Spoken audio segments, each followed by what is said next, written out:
Conference on Sustainable Development and Education, representing various institutions, companies, and associations. They are essential partners in this European University Alliance project. Like other universities within our alliance, Almería, firms, institutions, and the local economy have a long-standing tradition of internationalization and cooperation, particularly within Europe, but also on a global scale. The province of Almería has become an international benchmark in fruit and vegetable production under protected cultivation. This sector, which attracts multinational firms and globally oriented local companies, has notably transitioned towards sustainable practices, including the extensive use of natural pest control and biotechnological innovation in crop management and protection. Meanwhile, the University of Almería has developed a high level of expertise in the agri-food sector, positioning itself as one of the Spain's leading institutions in agricultural sciences, biotechnology, engineering, and related fields such as agribusiness. All of this is now further strengthened by our participation in UNIgreen, the pioneering green European university, an alliance of European higher education institutions dedicated to sustainability. The true strength of UNIgreen lies in the synergy between our institutions. The potential is limitless when we combine our resources, knowledge, and efforts. These European alliances of higher education institutions are much more than mere projects or collection of working packages. They represent a transformative process for our institution, our regions, and indeed for Europe as a whole. Demonstrating our potential, UNIgreen has launched a joint PhD program in agri-food science, technology, and biotechnology this academic year. Additionally, the university has established the UNIgreen Joint Research Center, a dynamic hub for scientific research and technological development that's linked to the Startups for Research program. This center aims to drive innovation, support businesses, and promote, of course, entrepreneurship. In conclusion, I would like to once again warmly welcome you to our university. I'm confident that today's conferences, the upcoming working sessions over the next 2 days, and the social events we have planned will be of great interest to all of you. I hope you will actively participate and that this event will not only help us achieve our planned objectives, but also inspire new ideas that will contribute to the continued growth of this great European consortia. We have accomplished much, but there is still more to be done to strengthen our partnerships, realize our vision, and ultimately promote innovation, sustainability, educational excellence, and the development of sustainable territorial ecosystem. Thank you very much.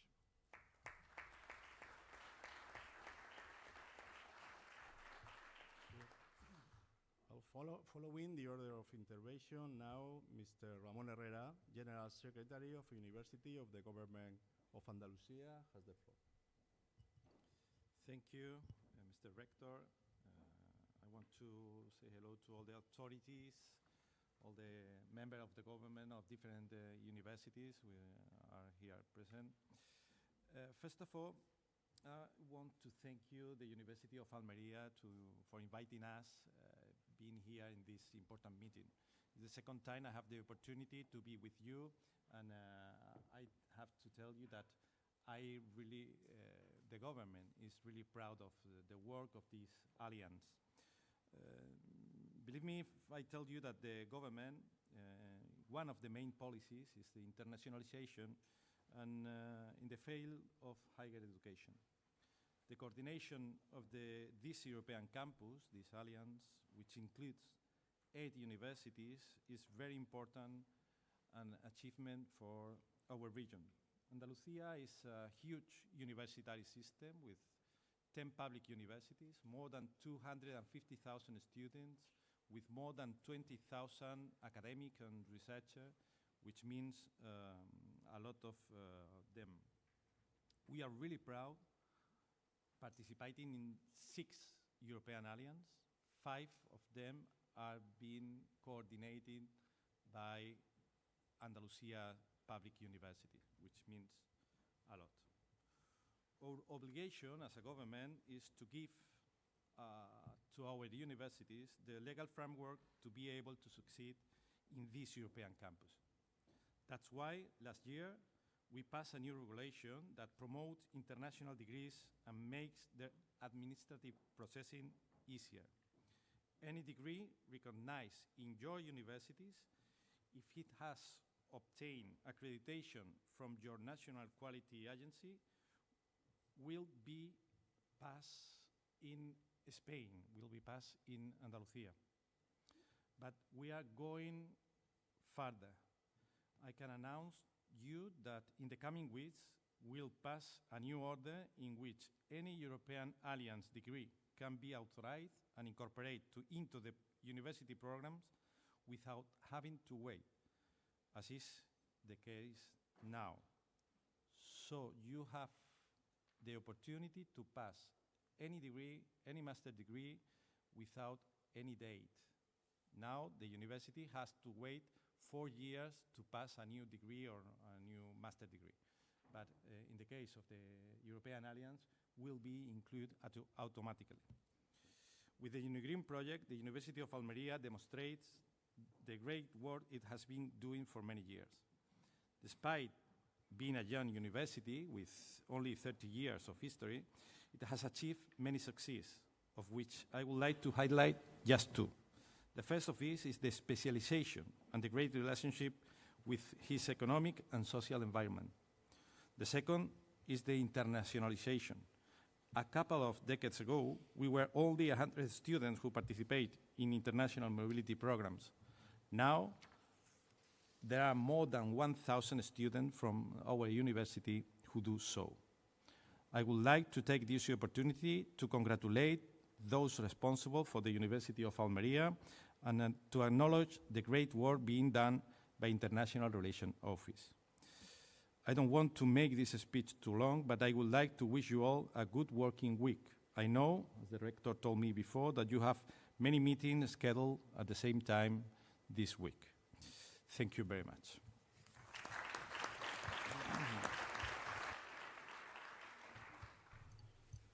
Now, Mr. Tomás Lorenzana, Rector Delegate for UNIgreen, has the floor. Thank you very much, dear Rector, dear General Secretary of Universities of the Regional Government of Andalusia, dear Ramon, if you allow me, authorities, rectors, speakers, guests, associated partners, dear UNIgreen community, it is a great pleasure for me to be here today presenting the second UNIgreen International Conference, one of the most important dissemination events to further promote the European university that we have built together.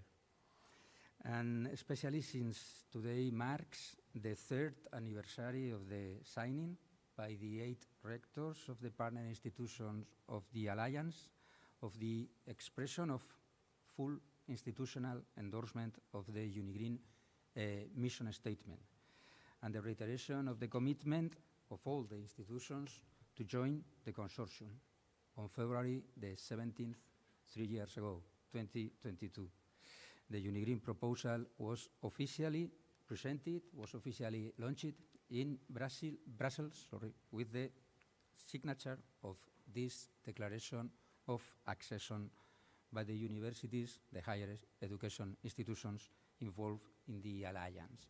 This event marked the public activation, let's say, of UNIgreen, our green European university, and to honor this important milestone, we celebrate every February the 27th as the UNIgreen Day.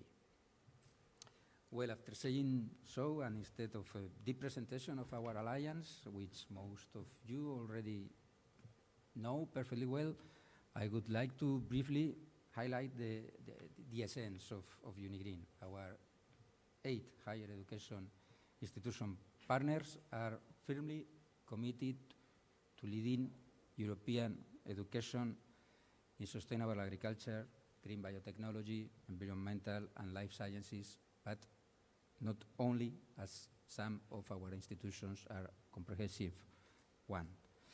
Our students and community members are being equipped with the values, the knowledge, skills necessary to drive the transition towards a climate-neutral and resource-efficient economy. And this commitment is further reinforced by an ecosystem that integrates education, research, innovation, and society to promote sustainable development. So for me, UNIgreen represents a lot of work, of course, but innovation, challenge, development, the green transition, greater opportunities, cross-border cooperation in teaching, in research, and knowledge transfer. And most important, UNIgreen is a promise of a better future. This alliance is redefining learning, knowledge creation, and its dissemination to our societies. Each UNIgreen member, as well as the alliance as a whole, exemplifies a dynamic innovation ecosystem and a strengthening cooperation and knowledge exchange with our current and future associated partners. The private sector, public authorities will be pivotal in amplifying our impact and will result in the extension of the benefits of UNIgreen beyond academia to businesses in agriculture, environment, and biotechnology that will highly benefit from trained professionals with an international perspective, something that, as our General Secretary has just pointed out, is a kind of crucial asset in today's economic landscape. To achieve this, we need every one of you on board. I am confident that today and tomorrow and the day after tomorrow events will serve as a valuable space for discussions and proposals that will shape the near and the long-term future of our alliance, as these events provide us with excellent opportunities to explore ways to deepen cooperation, share knowledge and resources, and to drive innovation at local, regional, national, and international levels. Together, we are not merely discussing the future, we are activating it. I wish all of you a very productive and inspiring conference, and really thank you very much for your participation in the conference. Thank you very much.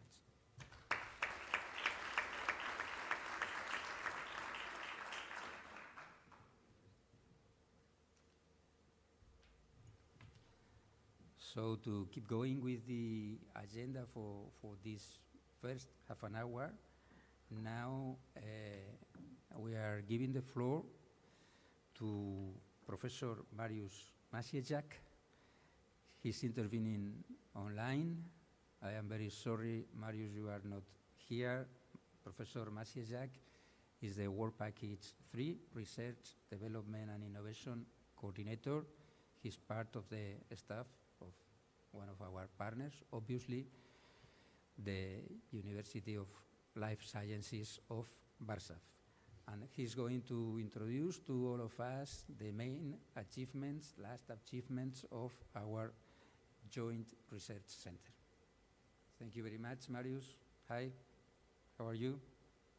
Thank you very well, and very good morning to all of you. I just would like to share my screen. I don't know if you can see that. Yeah, we can see you. It is sunny in Poland, too. Yes, it's very much sunny, although very frosty. We had -12, in some parts even -20 this night, so it was quite... Okay, so thank you very much, Mariusz, quite for being there. Can you see my presentation?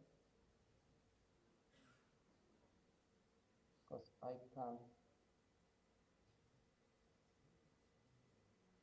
can't see it. Can you see that?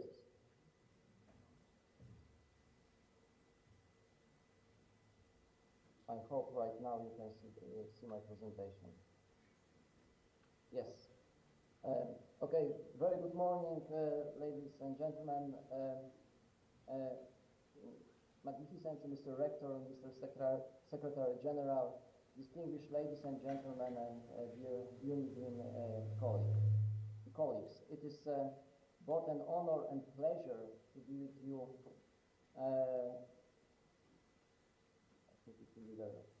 To be with you all today. And I would like to express my sincere gratitude for the privilege of addressing you during this International UNIgreen Conference on the role of the joint research centers as a driving forces for research development and innovation within the UNIgreen Alliance.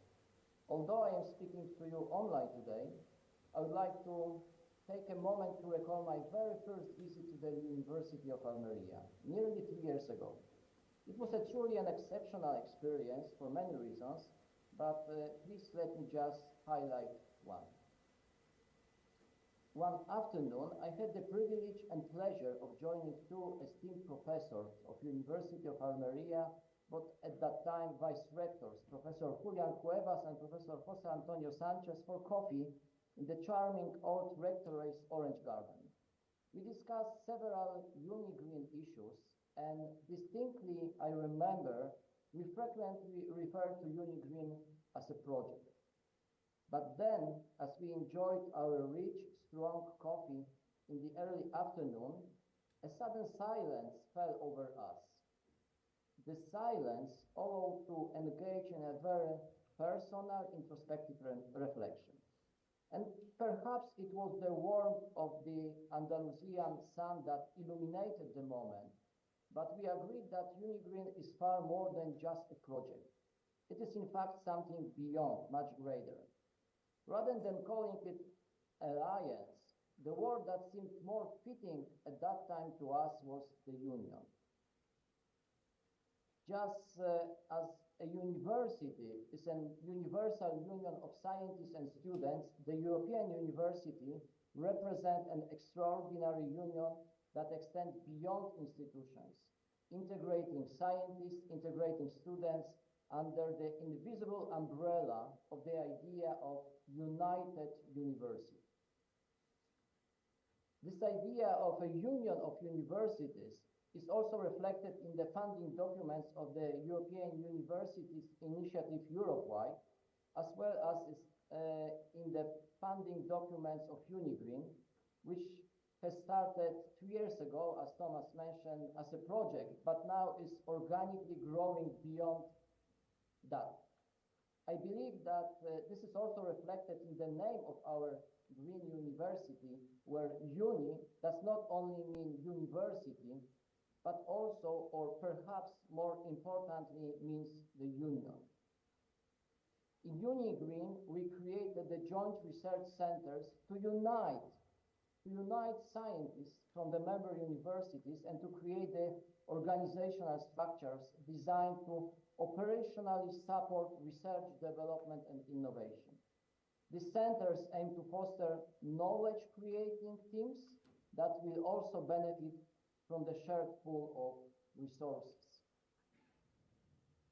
However, as it is straightforward as this may sound on the paper, turning this vision into reality is not an easy task.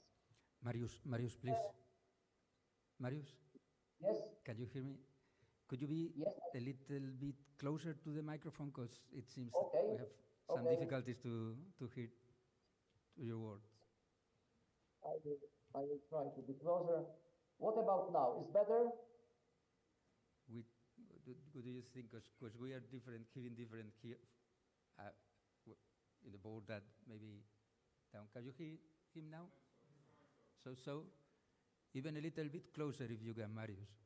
Okay, is that better right now? Yeah, it is somehow better. Okay, good. I will speak very, very loudly then. Okay, thank you. Sorry.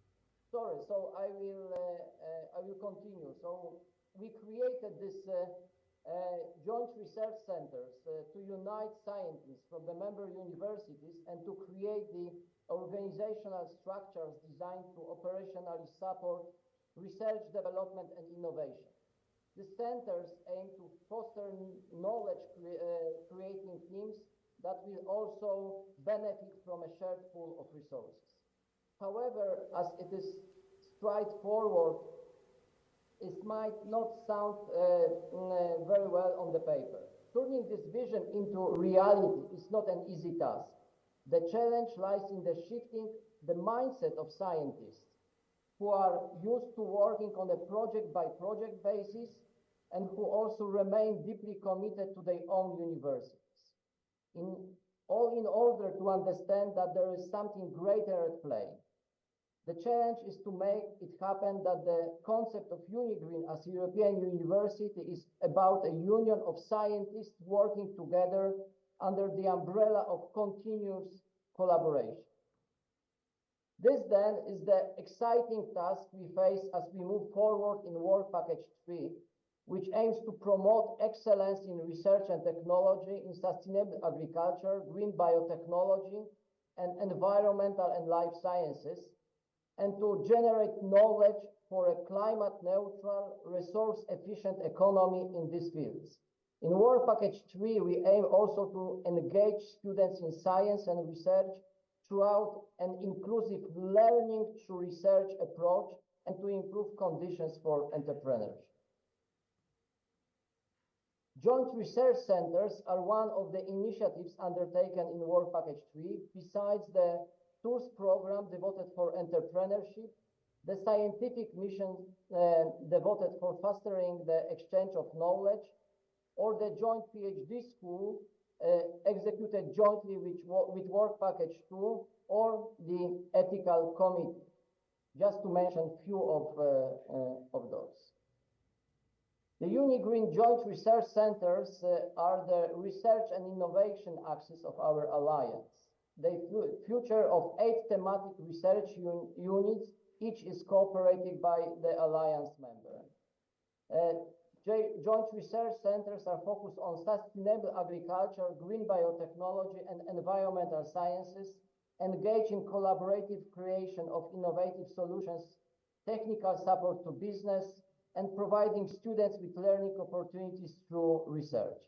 They are supported by various programs like Horizon Europe, adhere to open science policy and fair data approach, and assure very close collaboration between education, research, and industry. As I said, there is 8 different joint research centers, each coordinated by member alliance. The names of each of the joint research center stands for their focus and for their activities. So there is biotechnology and biochemistry coordinated by Subbiotech, sustainable crop production coordinated by University of Almería, food technology and quality and safety coordinated by Polytechnic University Coimbra, biodiversity, forestry and agroecology coordinated by Warsaw University of Life Sciences, One Health coordinated by College,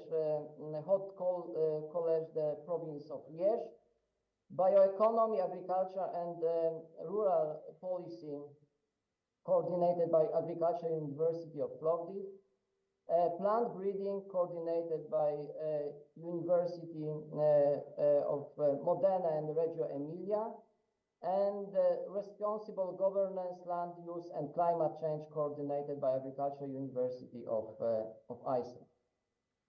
We, as I said, created the joint research centers to very closely cooperate within Work Package 3 and within the whole alliance with the Tours program devoted for entrepreneurship, and we do that in cooperation with Work Package 6. As I mentioned, the UNIgreen International Doctoral School in cooperation with Work Package 2. Postdoctoral senior research staff scientific missions cooperating with Work Package 4, and we also created the ethics committee that serves as a standing point for ethical issues for whole alliance. I would like to stress out that the joint research centers of UNIgreen are fundamentally centered around the people. We emphasize the importance of human talent, collaboration, and community-driven innovation. The success of Joint Research Center is built on fostering an inclusive and diverse environment where researchers from various backgrounds come together to work together. By cultivating a strong network of people, the Joint Research Centers create a culture of collaboration and open exchange, where each individual's contribution is very much valued and support our collective progress. As I mentioned earlier, this is a process of the organic growth of shifting mindsets. I am aware that it begins with making the scientists familiar and understand of new umbrella type organization. It involves meeting formal requirements, such as being mindful of the annual survey, and next gradually recognize the personal benefits of involvement. Ultimately, this journey leads to these individuals, the scientists, to contribute meaningfully to the alliance, to their countries, and the global society. Of course, this path is much dependent by national cultures, academic traditions, and other specific factors that can create tensions, such as issues of autonomy, control, or bureaucracy. We are recognizing these challenges and are actively working to reduce these tensions. Today, I am delighted to share with you our initial successes. Especially, I am very happy to say that we were able to already apply for two joint projects, one financed from Horizon Europe. You can see the parts of the application where the Polytechnic University of Coimbra took the lead in preparing this application together with University of Almería and also University of Life Sciences. Another project proposal we were working on was jointly prepared by 5 different member universities of UNIgreen, and right now is awaiting for full proposal evaluation, while the pre-proposal was assessed very favorably. I am also happy to say that there is already one scientific paper published by colleagues from University of Almería and University of Modena and Reggio Emilia about microalgae as a sustainable animal feed supplement that comes from the research executed in collaboration between several different joint research centers. We can see that joint research centers have several advantages. They increase collaboration and integration. They provide greater focus of multidisciplinarity and transdisciplinarity in research. Joint research centers strengthen European innovation ecosystem, enhance digitalization and technology transfer, impact Europe policies and also contributes from funding, increase global partnership, increase mobility, not only of researchers but also of students, empower students through businesses, and focus on sustainability and social responsibility. For me, UNIgreen joint research centers are dynamic, interconnected, multidisciplinary and transdisciplinary research and innovation hubs that really drive innovation and provide solutions to pressing global issues. I am very much confident that UNIgreen will really form as a strong axis for research and development within Alliance as a union of universities. Thank you very much for listening, and I hope you could hear me well.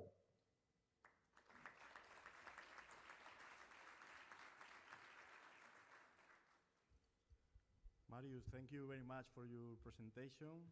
And of course, thank you very much for the impressive work you are doing in working package 3. With this last intervention in this first part of the event, I have to say that UNIgreen International Conference on Sustainable Development and Education and also the UNIgreen Annual Summit are open. Thank you.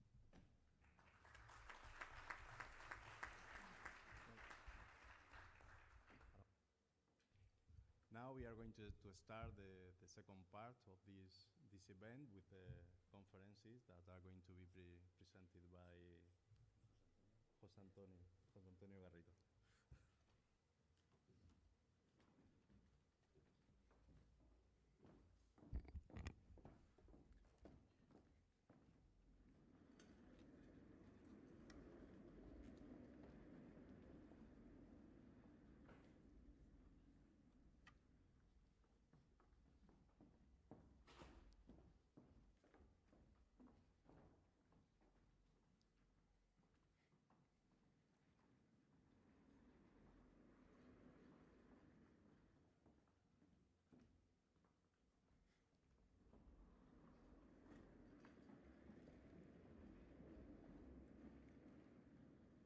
Thank you, Mr. Masieszak. Thank you to esteemed authorities for officially opening the second UNIgreen International Conference, and very good morning to you all. My name is José Antonio Garrido. I am the responsible of Outreach and Dissemination Office at the University of Almería, and I will join you to the session. It's truly a pleasure to welcome you to Almería, our city, the city of light and sun. As the renowned Spanish poet José Ángel Valente so beautifully put it, Almería is the irresistible call of light. We sincerely hope you too will experience this sense of wonder and let yourself be enchanted by the warmth and radiance our city has to offer. Today's program is structured into 3 sections. At the end of each section, there will be a question and answer session. If you'd like to ask a question, simply raise your hand and a microphone will be brought to you. We will begin with a talk by Juan José Magán, who will provide insight into the innovation and research being carried out at the Cajamar Group Foundation, as well as how this work strengthens their connection with Europe. Afterward, we will have a 3-minute coffee break, which will take place just next door in the entrance area.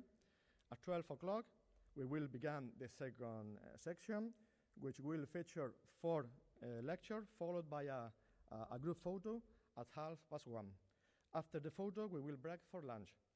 The third and final section of the day will start at 2:30 and conclude at 4 o'clock. Afterward, we will visit the Wal and Agop Experimental Fund Foundation. The bus for our visit will be parked behind the Baldi. Don't worry, our team will be there to guide you. We have an exciting agenda ahead, and I hope you enjoy the session. I find them truly insightful. Now, we officially begin with the first lecture. As I mentioned earlier, it will be delivered by Juan José Magán, Director of the Greenhouse Technology Area at Cajamar Group Foundation, and he will be introduced by our Vice Rector for Postgraduate Studies and Institutional Relations and UNIgreen Pedagogical Council member, Fernando Carvajal.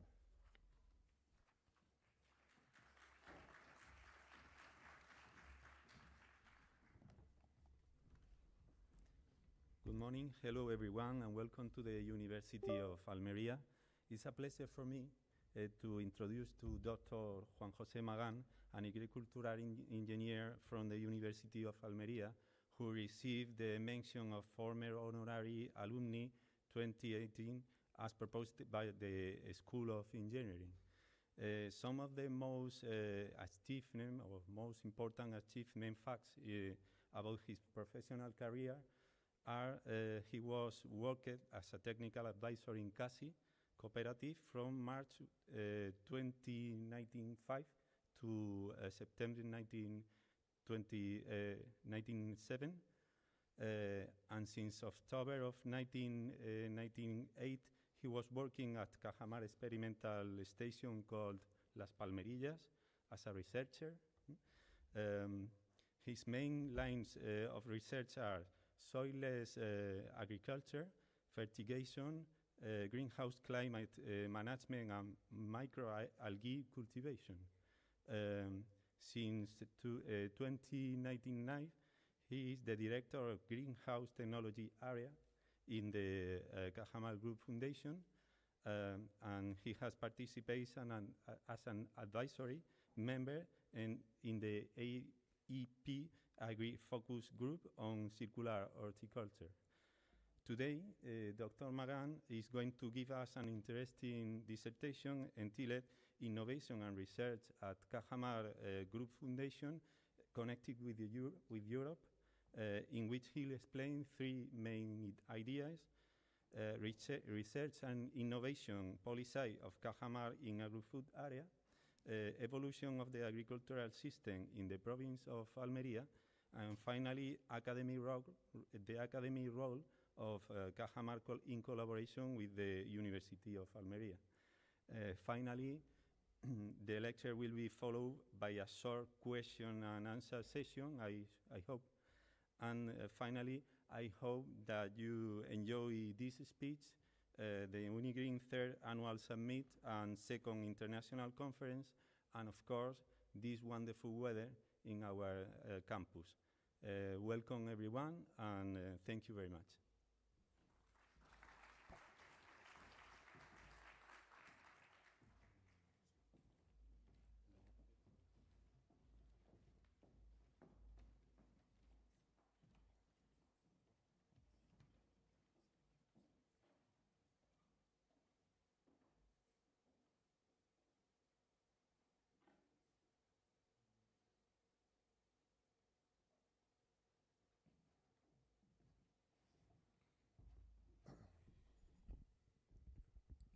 Okay, good morning. Thank you very much to the organization for inviting us to be present in this event. I'm here representing Cajamar Group Foundation, which is a non-profit foundation created by Cajamar. Cajamar is the biggest credit cooperative bank in Spain. And well, it's relatively a small bank in comparison with the biggest bank in Spain, but it's very focused in agriculture. In fact, it controls more than 15% of the total agri-food bank business in Spain. So the question is, why a bank decides to invest in research and innovation? And to answer this, it's necessary to go back to the origin.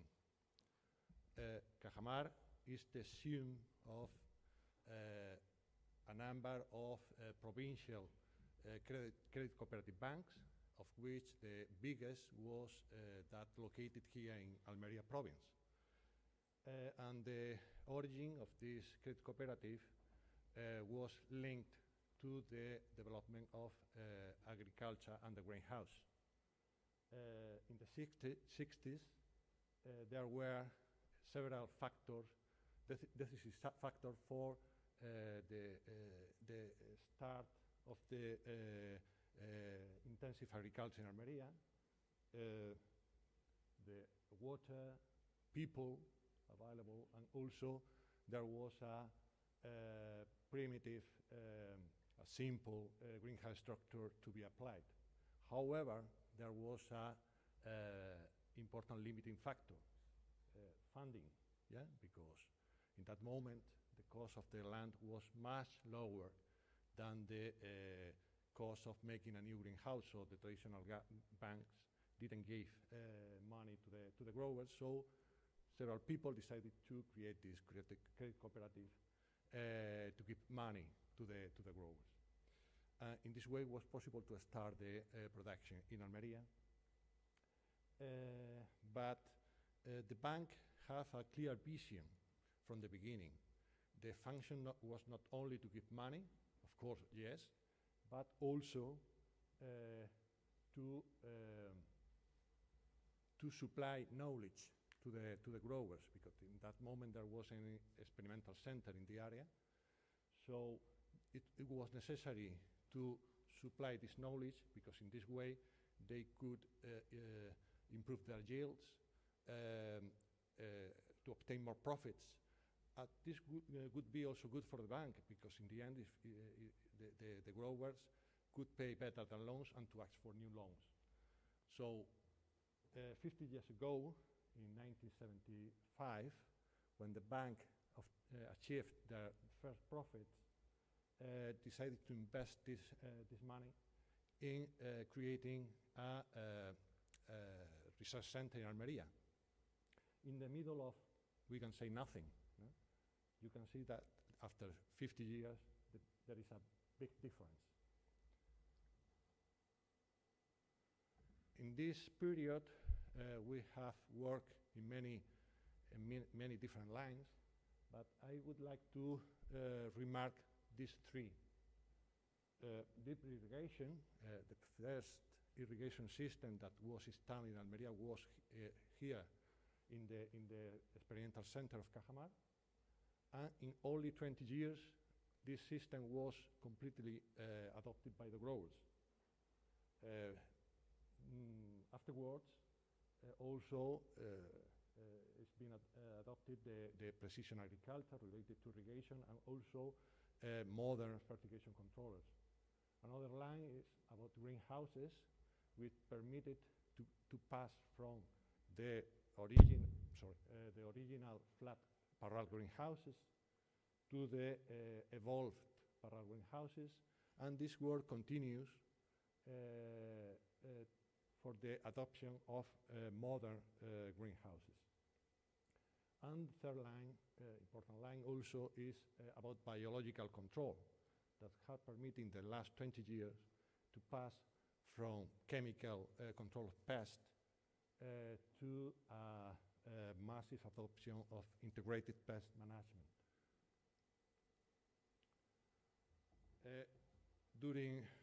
From the 1975, Cajamar decided to create different bodies joining to the research center. For example, in 1998, there was an office for studies and publication was created. Also in 2005, a training office. More recently, in 2018, an incubator of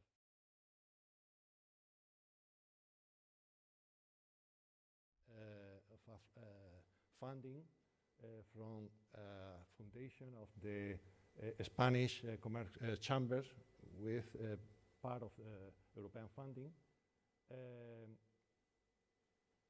During the pandemic, in 2020, we decided to create a digital platform, Plataforma Tierra, and the more recent incorporation was in 2023 with the Observatory of the Digitalization in the agri-food sector as requested by the Spanish Ministry of Agriculture.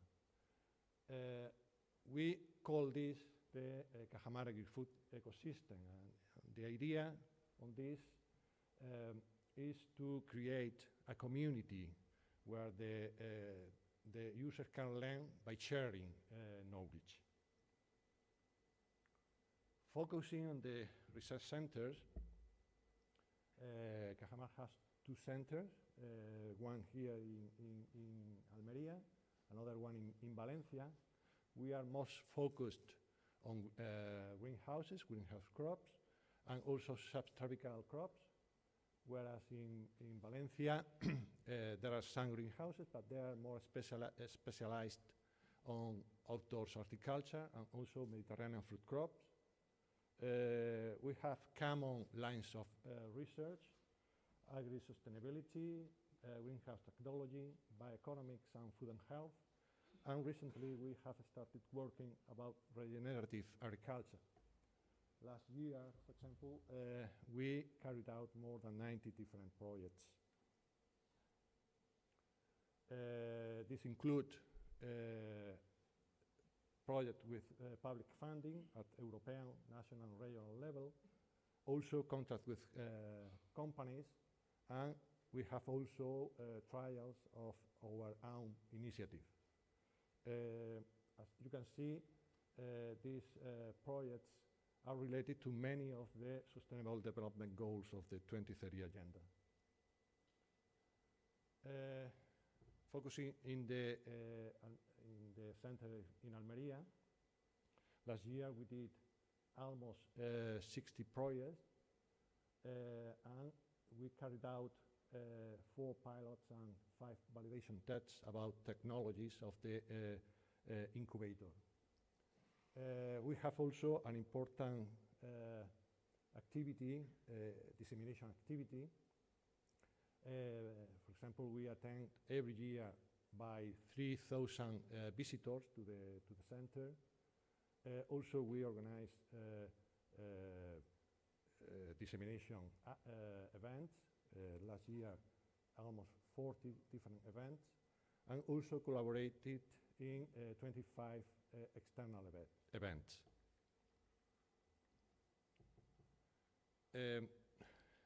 Another important function is the training of students.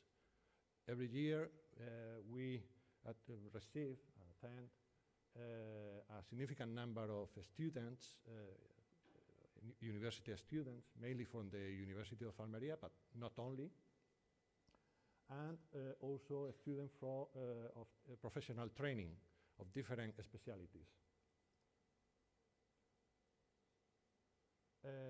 Regarding the research work carried out in the different areas, in the agri-sustainability department, the objective is to achieve a production model sustainable from a socio-economic and, of course, environmental point of view. For this, we work in input efficiency, integrated pest management, precision agriculture, etc.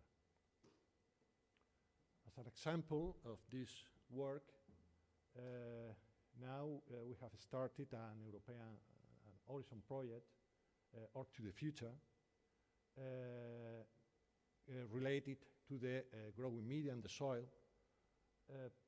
The idea is to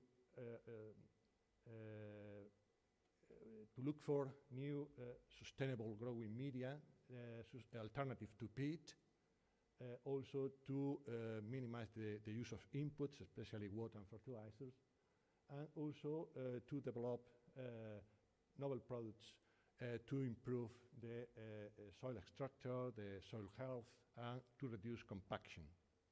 Of course, also the transfers of all these technology and products to the growers. In the greenhouse technology area, we try to increase yield in this production system with a minimum cost. For this, we work on the improvement of the greenhouse design, also on climate control inside the greenhouse. We test new cladding materials, digital tools, mechanization, etc. An example of this is a new life project, the goal of climate change. Is Life Acclimate. The idea on this is to use robotics, both terrestrial and drones, to monitor all the greenhouse and to use this data to feed several artificial intelligence models to make recommendations to the growers by a decision support system about how to manage every zone of the greenhouse with the objective of reducing the use of input, increase yield, and avoid the use of chemicals in to control the plant and the pests and diseases. In bioeconomics, we try to apply innovation based on the circular economy to the production model. by using, for example, microorganisms to obtain value products, also to use the agricultural waste and other raw materials, renewable energies, etc. We are working now in a national industrial research project, Agrobal. The idea on this project is to develop high-value products from agricultural byproducts to be used in agriculture, enhancing, of course, the circular economy. For example, the idea with the horticultural byproducts is to obtain additive with antimicrobial properties to be used in other applications. Also, we are using vegetable waste with high cellulose content to produce biodegradable plastic with antimicrobial effect. And we are also studying novel processes sustainable processes to recycle the agricultural films at the end of their lives to obtain raw material for producing for other uses in agriculture, for example, boxes. Finally, in the food and health area, this area is more focused to the food industry. For example, we work in techniques for about post-harvest and preservation of food, also in the separation, extraction, and stabilization of substances, and development of new food formats. Crescere is also a national industrial research project. In this case, the objective is to look for new sustainable protein sources for a sustainable nutrition. For example, we are working with plant species characterized by high content of protein. We are looking for varieties with a higher level, and also studying which growing condition improve this content. We are also working the development of biostimulant from this protein fraction, and also to develop extraction techniques for the different ingredients, and also how to include them into safe and healthy matrices that can be accepted by the consumers. And finally, to develop a sustainable packaging for the food requirements. I want to explain also something about the incubator, the Cajamar Innova. This is something very interesting. The idea under this is to identify innovative technologies that can be disruptive, transform the agri-food system, and also to support the entrepreneurs to develop their ideas to meet the challenges of the agricultural sector. So we look for entrepreneurs that have a good idea, and also startups that have initiated their activity, but they want to grow. With different services, for example, we help the startups to create or to improve their business plan. Also, we have technical mentors to supervise the technology, to advise about how to improve it. Also, we do validation tests of the technology. We have relationships with a lot of companies, big companies, that can be part of this validation test, and also they launch technical challenges, yeah, to the startups. Also, we look for possible investors. Probably the big difference between this incubator and others, other incubators, that we have the research centers where it's possible, yeah, to make the pilots and to validate the technologies. Yeah. At the beginning, because the call, the initial call to create the incubator,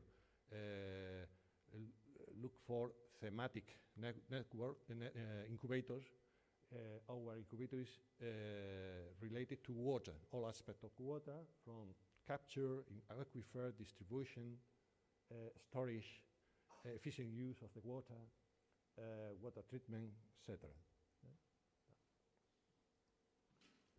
Until now, more than 70 different startups have been incubated, most of them from Spain, but not only. We selected also a number of startups from Europe, and even also at the moment 3 from America. The public funding finished in 2023, so last year we decided to open the incubator not only to water, but also to open a call about agri-tech in general. And this year, in 2025, is expected to launch a call about food tech. Finally, I want to comment to describe our digital platform. Plataforma Tierra is an interesting collaborative initiative. It has, at the moment, it's only in Spanish, but who knows in the future. There are different sections. The first one is markets, where it's possible to find the evolution of many different agricultural products, and also reports of the studies about this evolution of specific sectors.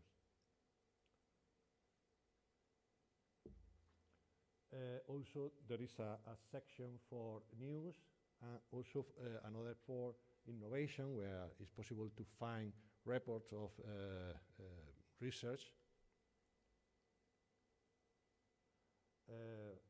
There is a section for digital tools. At the moment, we have a digital field diary and also tools for recommendation about irrigation and fertilization. But this is improving. Training, yeah, training. All in this section, the user can access to all the digital events, both courses and webinars, but also to find information about the in-person event, like seminars and workshops that we organize all over Spain. And finally, there is a section about publications where the user can download free of charge all the publications that we do, many of them in collaboration with external people. Okay? These publications are considered of high quality. Okay? That's all. Thank you very much for your attention. Okay.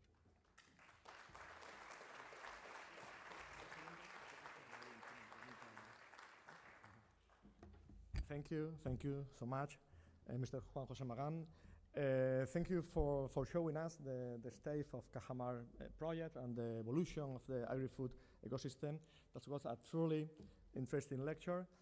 I am sure that we could discuss this topic during 4 hours, but we have not this time. However, we have at least 5 minutes, 10 minutes to 1 or 2 questions. So if anyone has a question, please raise your hand and we will bring a microphone.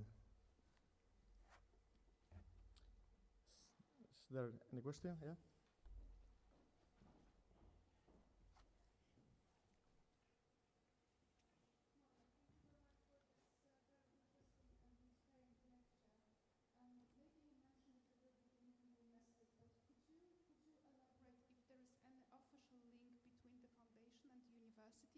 Or is it project-based cooperation? We saw some examples of students taking part in your activities, but is there any formal cooperation between the two organizations, university and your foundation?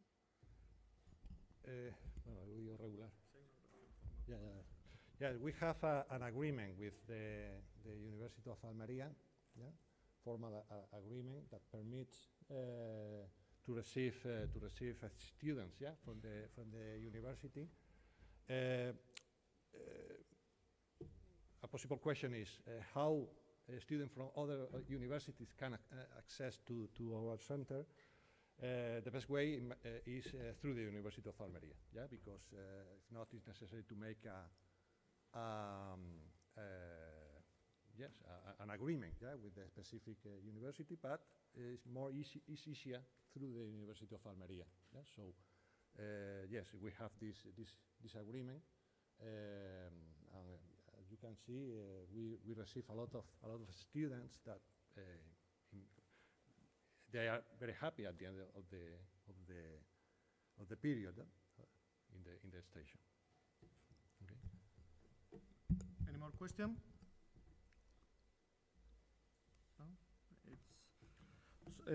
Only just a quick reminder, we will now have 20 minutes for coffee break in the entrance area. At exactly 11:30, we will begin with the second session of talk, so please be punctual. Thank you very much.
Hello again.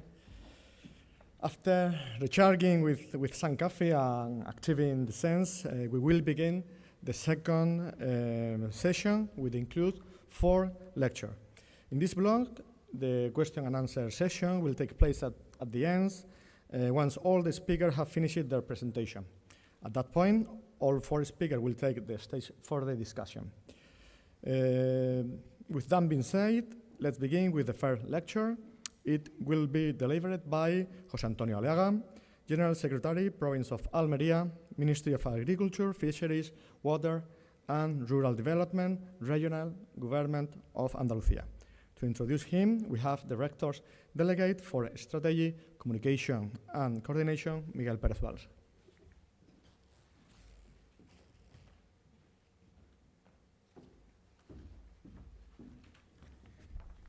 Well, hello, good morning. It's a great pleasure for me to introduce us as a Rector's Delegate for Strategy and Communication to our next speaker, Mr. José Antonio Aliaga, who, as the introducer said, acts as a General Secretary in the province of Almería for our regional government body in charge of the agriculture, fisheries, water, rural development, and rural development. José Antonio is an engineer by training with a specialization in agribusiness industries. He earned his degree in the Polytechnic University of Valencia, and after that he has developed his professional career really linked and close to the agribusiness industry in different positions. At the beginning of his career, he was working for different companies developing tasks connected to the providing of distribution and quality of water for agricultural use and consumption. And then he joined the regional government, where apart from being the General Secretary, he has also served as the head of department for the agri-food industries and the head of the agriculture and livestock service. I think that José Antonio, what he can bring to his next presentation, which is entitled Understanding Protected Horticulture in Almería, is his experience, but also the connection with the agribusiness field. He knows how companies work. He knows how companies have worked in order to build what is known as the miracle here in Almería. And not in vain, he usually delivers a lot of speeches here at the university in our master's program and also executive training programs. And he's also a researcher himself. He has written some papers and research papers and delivered a lot of presentations. So I'm pretty sure that we're going to enjoy this presentation that is going to put us in context for understanding protected horticulture in Almería. So welcome, José Antonio. Thank you.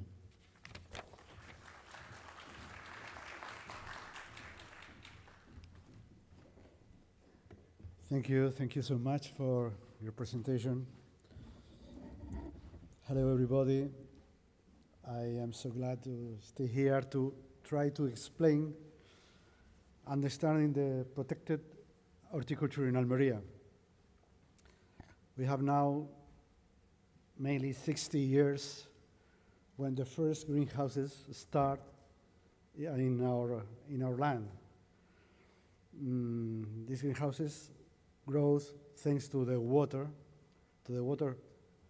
subterranean water, in public plans for the Ministry of Agriculture in this year, in the 60s, to make a project of irrigation on mainly 5,000 hectares near Roquetas de Mar, 20 kilometers from here, from Almería city. What are the facts of Almería? Now, we have 32,200 hectares of greenhouse. But when you arrive to Almería, you see many greenhouses, and you think all the provinces greenhouses, but not. Only the 3.7% of the total area of the province are the greenhouses. It's about 323 square kilometers only.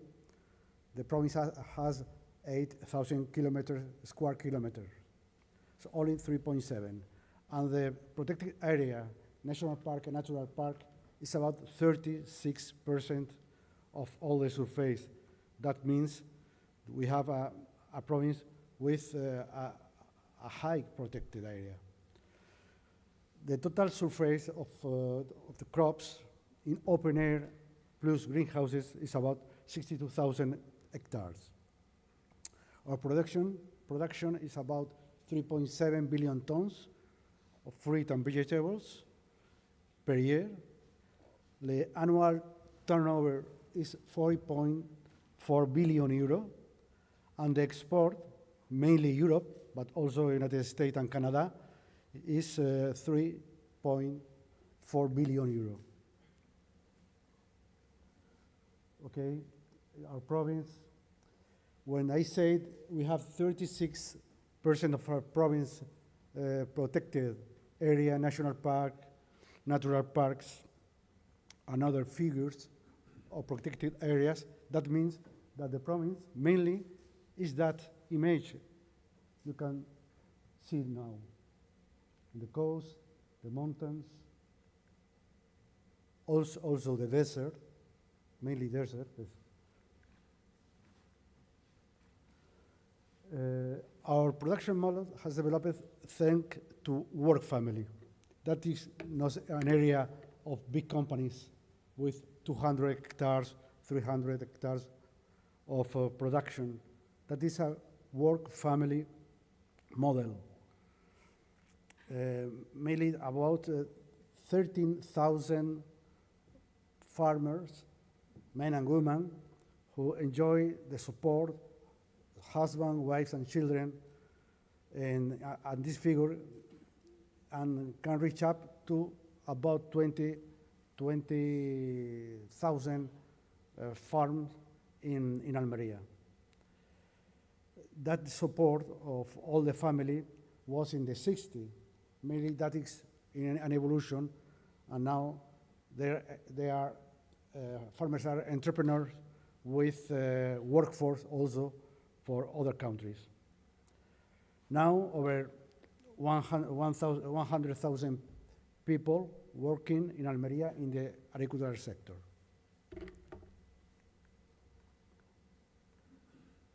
The crop area of the Almería mainly is the pepper has become the main crops. Have you seen? We have 12,000 hectares of pepper just now. Also tomato with 8,000 hectares. Watermelon for spring season, 11,000 hectares. Zucchini is also very important. Cucumber, lettuce with 7,000 hectares. And also aubergine, melon. In total, have you seen, about 60,000 hectares of crops. That is a picture of our way of cultivation, the drop-by-drop system, our greenhouses. Some greenhouses are in the raspa y apagado system, Almería's model. Other is in other models of structure. Also by biological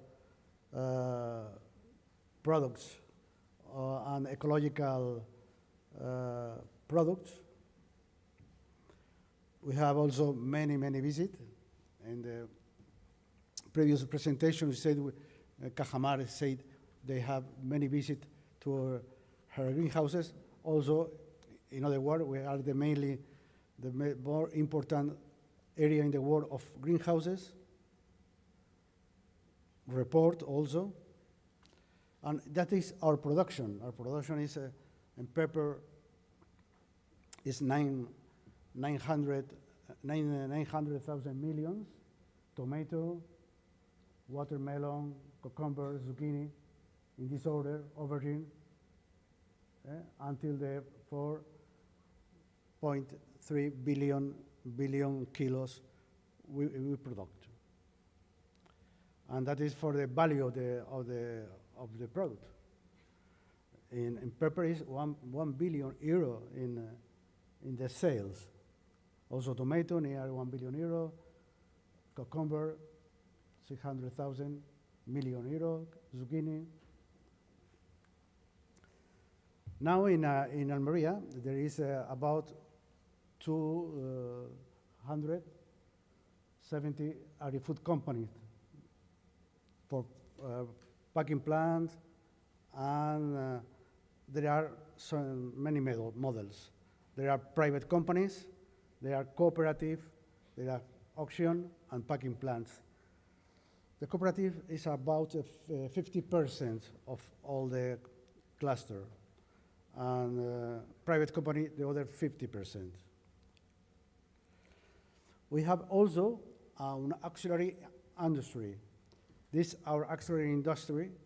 The general revenue is about 1.5 billion euro, showing a clear drive of innovation in Almería. As a result, the cluster of Almería is about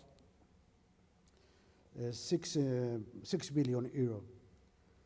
We have about 40 seed nursery plants, 25 seed company with research and development center here in Almería, in the most important Mediterranean center of research in seeds.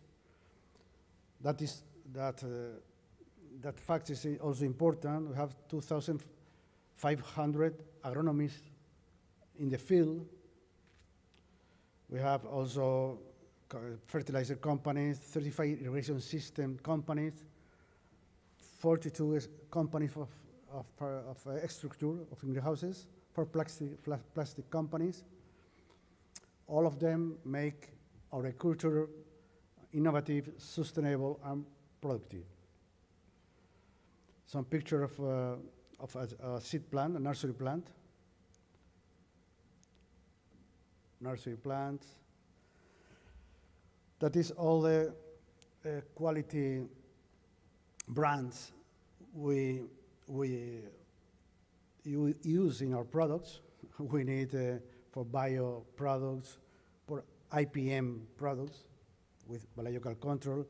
Also, other brands for the supermarket, for the exigence of the supermarket. And that is very important for us. From 2007, a public program started to help implement biological control in horticultural crops in Almería, to encourage the release of auxiliary organisms such as pest predator. That was a successful experience, and now we are about 26,000 hectares, 27,000 hectares. It depends by the year, but about this maybe this year we arrived to 28,000 hectares of biological control.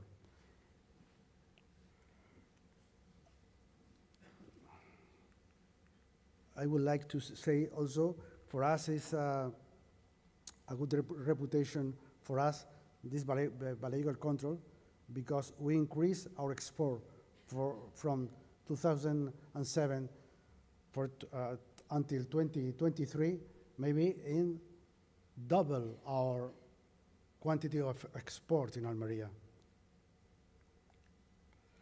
Also, the organic agriculture in Almería is very important.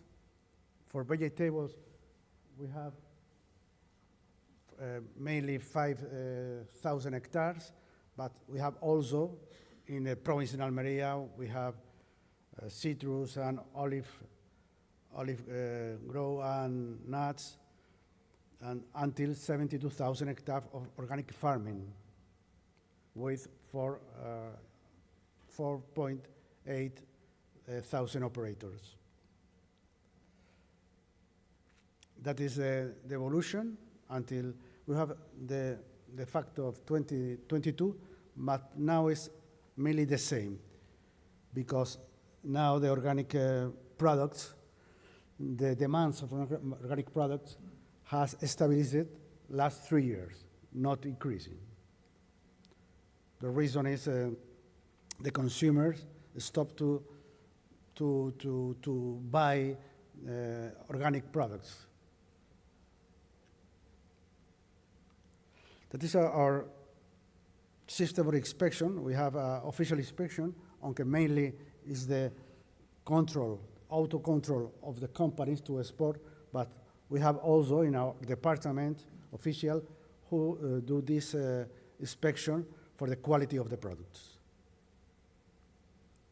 This inspection is also for the quality, but analysis, pest analysis, pesticide residues analysis is very important for us also.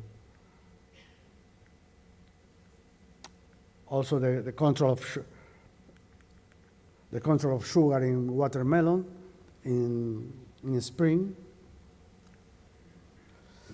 And that is the evolution. It's in Spanish, but mainly to explain that. That is the evolution of value of export. We are now in about 3.3 billion euro of export, mainly the pepper. Pepper is very important for us. And it increasing until about 75% of all our production in the greenhouse are for export.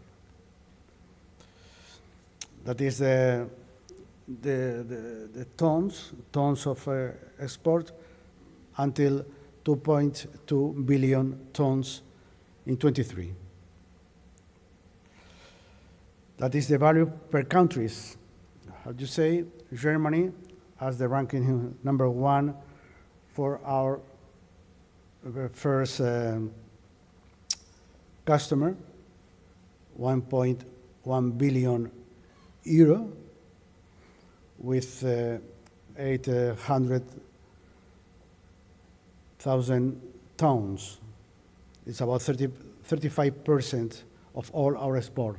The next is France, United Kingdom the third, Netherlands, Poland, Italy, Sweden, Belgium. And in Spain, Almería is the first producer in export vegetables with 3.3 billion euro, we said. Murcia, the next region to Almería, is about 1 billion euro, and Valencia is 371 million euro.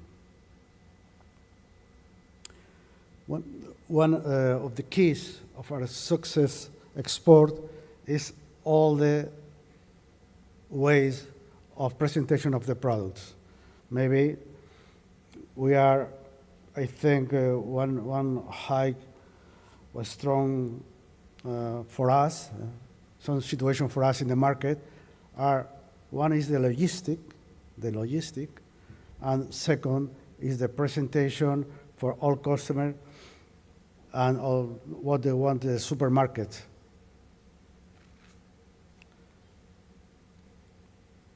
All the system.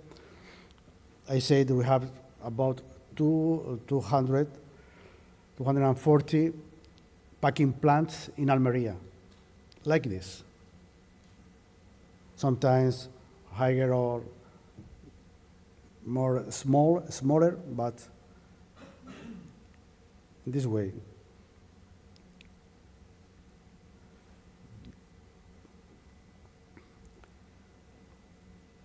That is an evolution of the packing plants, very high because the workplace has an impact in the price of the product, very important, no?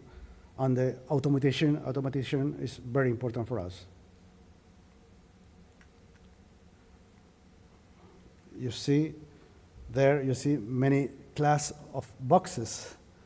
Every customer need a box with a presentation with a way like you see them. That is an option. It's a different system of commercialization. It's different. Another option, pepper. And also all the presentation, the organic products also.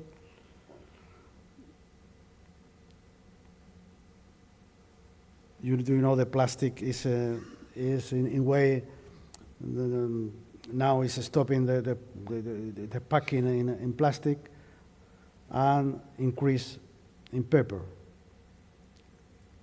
in all this system. Lettuce also, and also products of food industry like gazpacho, and tomato juice. There is a cluster of many companies who produce plastic for the greenhouses.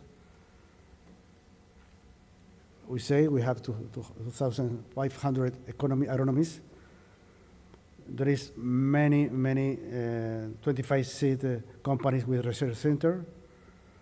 The water for us is very important, and the drop-by-drop system, the efficiency of the water last year is highly to make the irrigation of all the 32,000 hectares of greenhouses.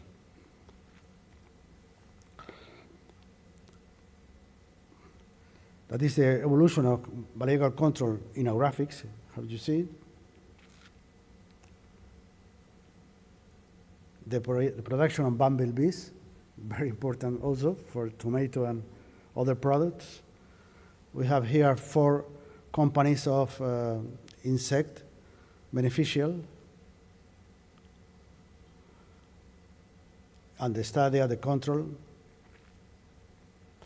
And now, in the Department of Agriculture in Almería,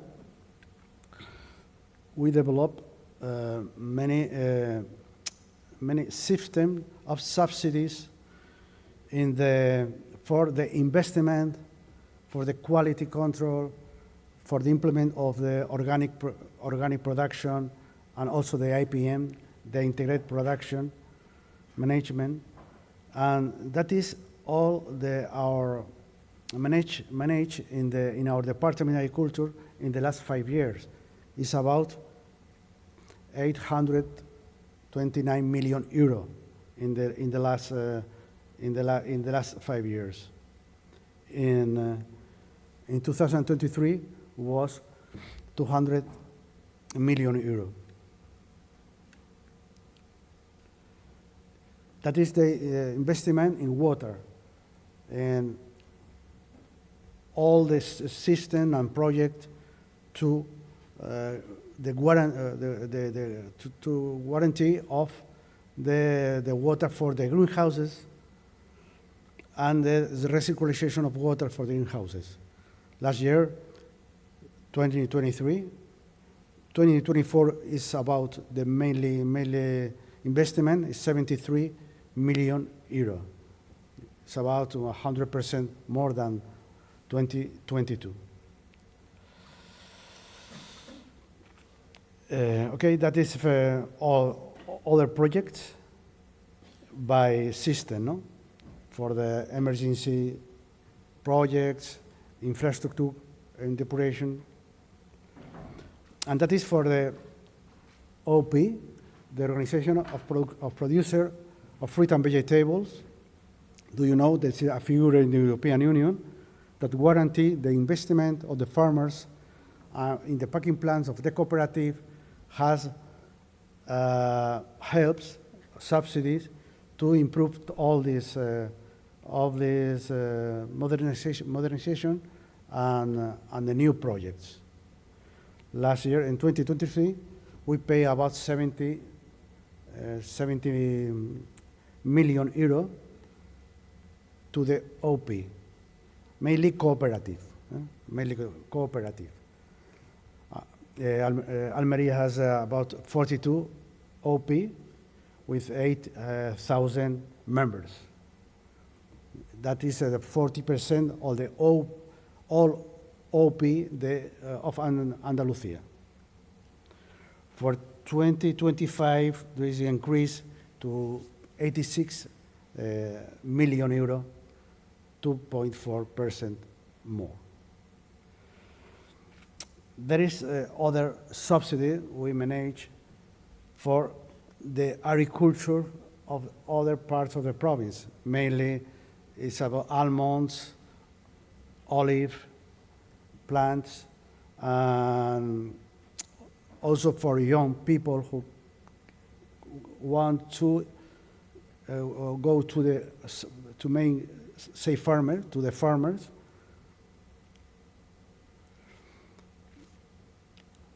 And that we said, I want to remark these facts. No?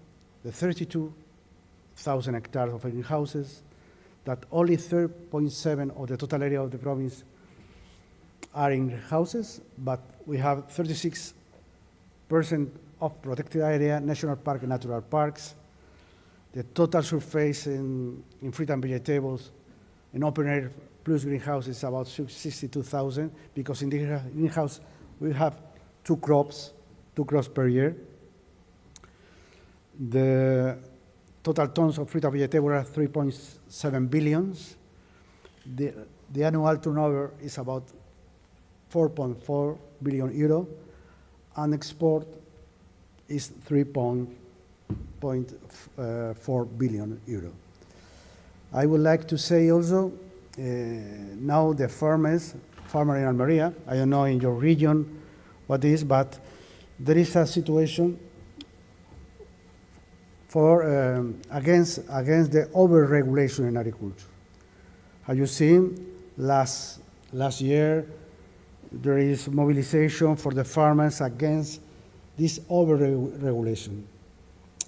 We need tools for the farmers, because last 10 years, the European Union has cut many products, many systems, many regulations for the book in the field, that is very difficult for farmers also mainly have the same control like a company, technical company in other sectors, and we need to stop with that regulation, think about that, because if not, sometimes the farmers, I know the farmers in Almería, I don't know the farmers in other areas in Europe, but I think so, it's like this, no?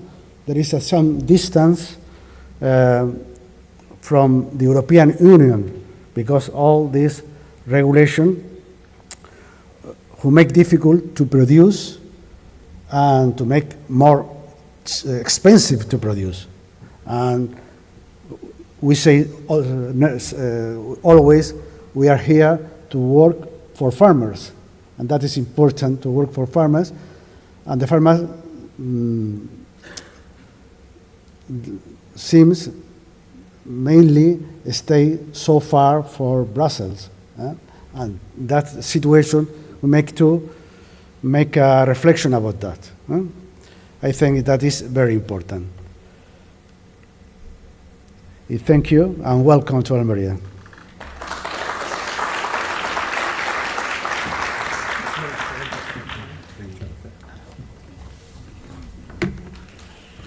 Thank you very much, Mr. Aliaga, for such an insightful lecture.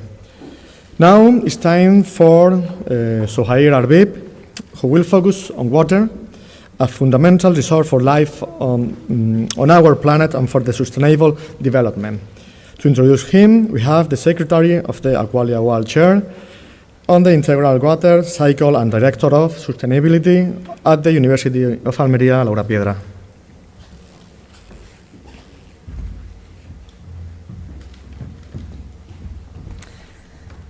Good morning, everyone, and welcome to the University of Almería. It's an honor to present or introduce our next speaker, Dr. Sohair Arbib, Head of Sustainability Area at Aqualia's Innovation and Technology Department. I have known Arvid for several years, as we are both members of Aqualia UAL chair on the integral water cycle. Arvid is an expert in sustainability or sustainable water management. He's a technical industrial engineer with a master's degree in integrated water management and a PhD in environmental technology from the University of Cádiz. He has been working at Aqualia for over 10 years or a little more.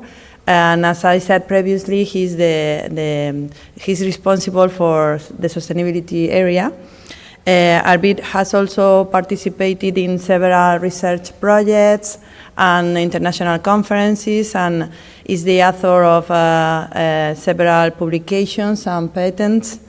Today, Arvid will be sharing with us his expertise in this presentation titled From Wastewater to Resource Recovery, Nexus Waste, Energy and Food. This is a very relevant topic for this conference, and I'm sure that his presentation will be very informative and inspiring. So please join me in welcoming Dr. Suher Arvid. Thank you very much.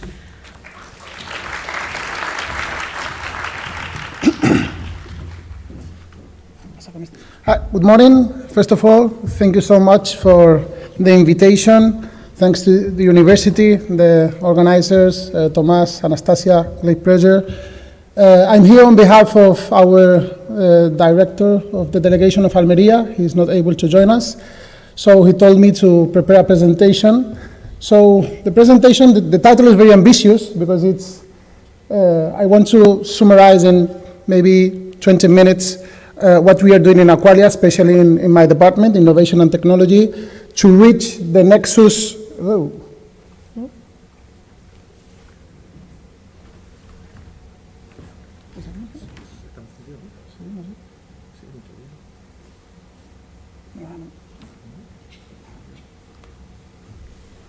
Very quick, eh?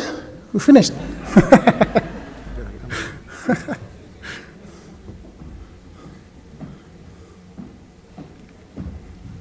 ¿Esa es la anterior? Si no me doy aquí, ¿o qué? No, es que tienes que salirte de esta. Toma la que me han presentado. Vale, y abrir la tuya. No, en la tuya, ahí está.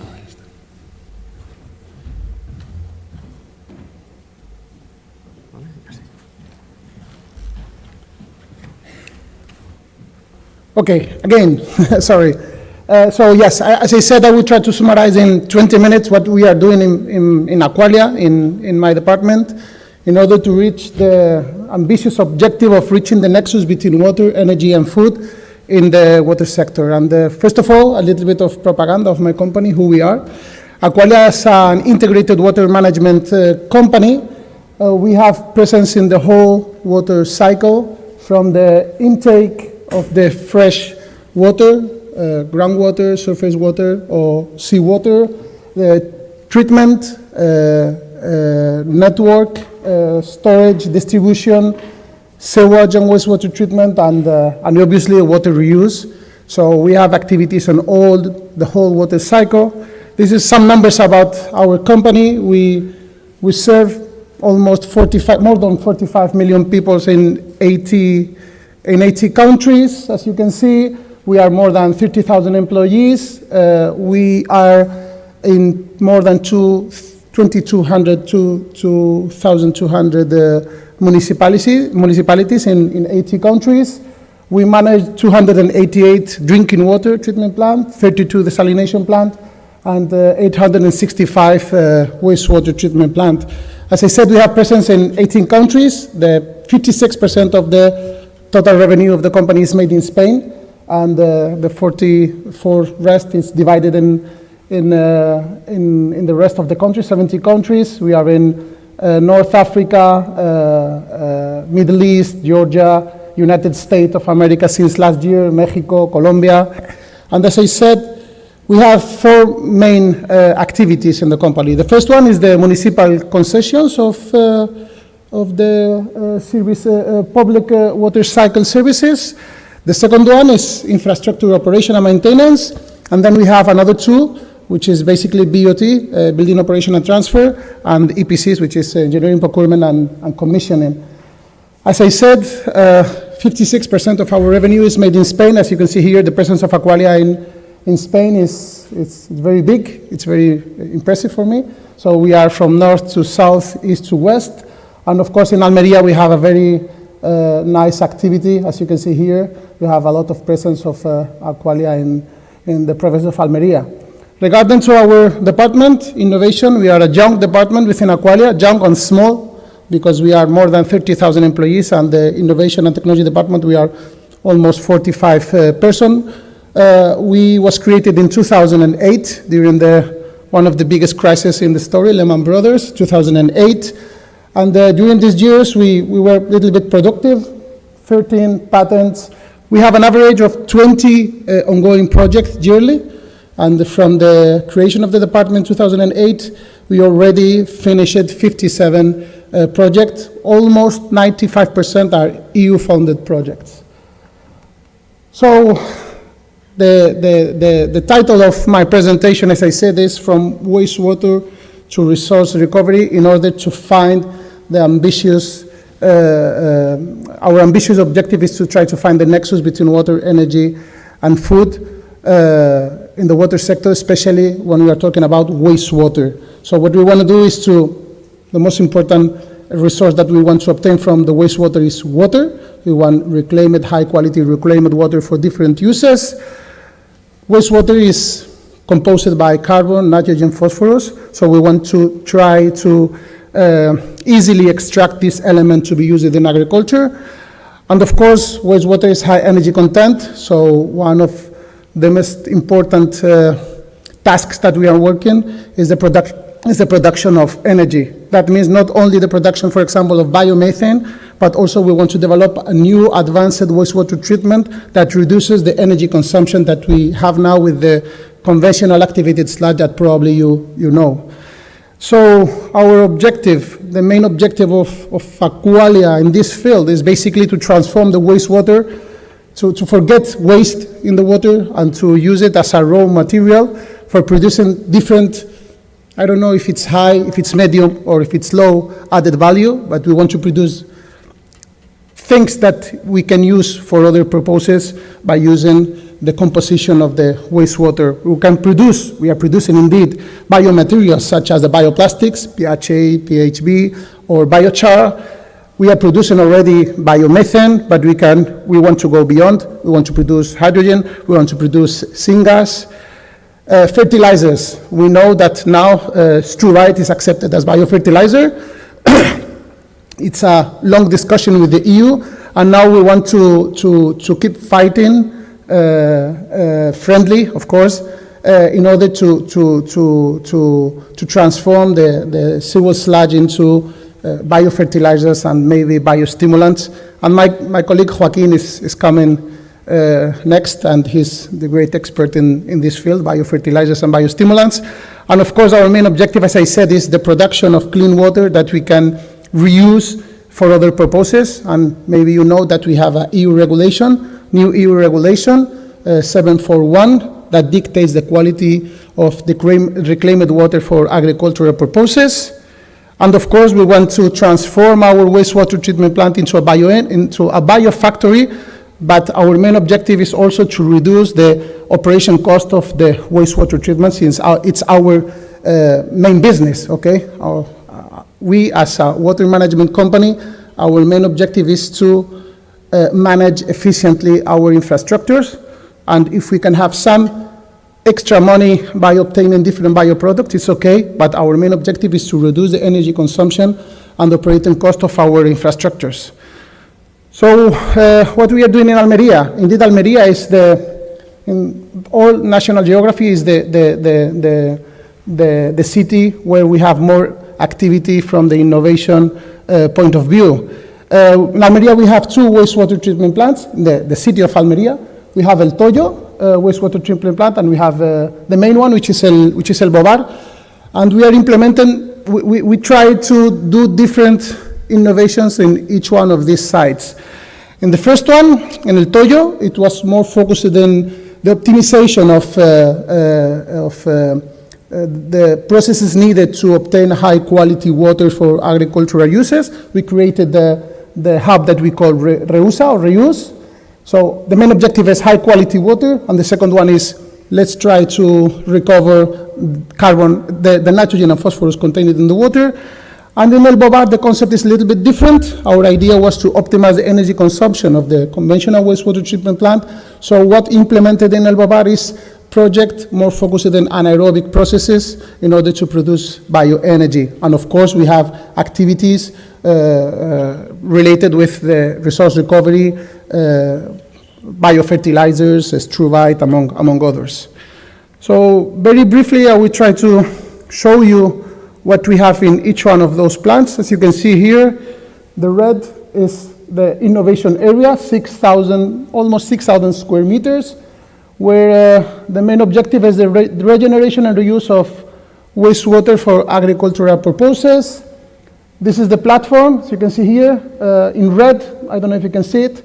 We have solutions, technological solutions for medium to large populations, solutions for water reclamation.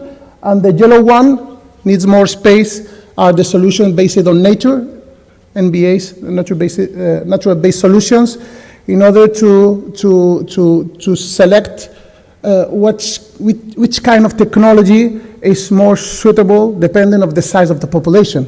Obviously, the technical and economical capabilities of a big town is different than a smaller one. So the solutions must be different.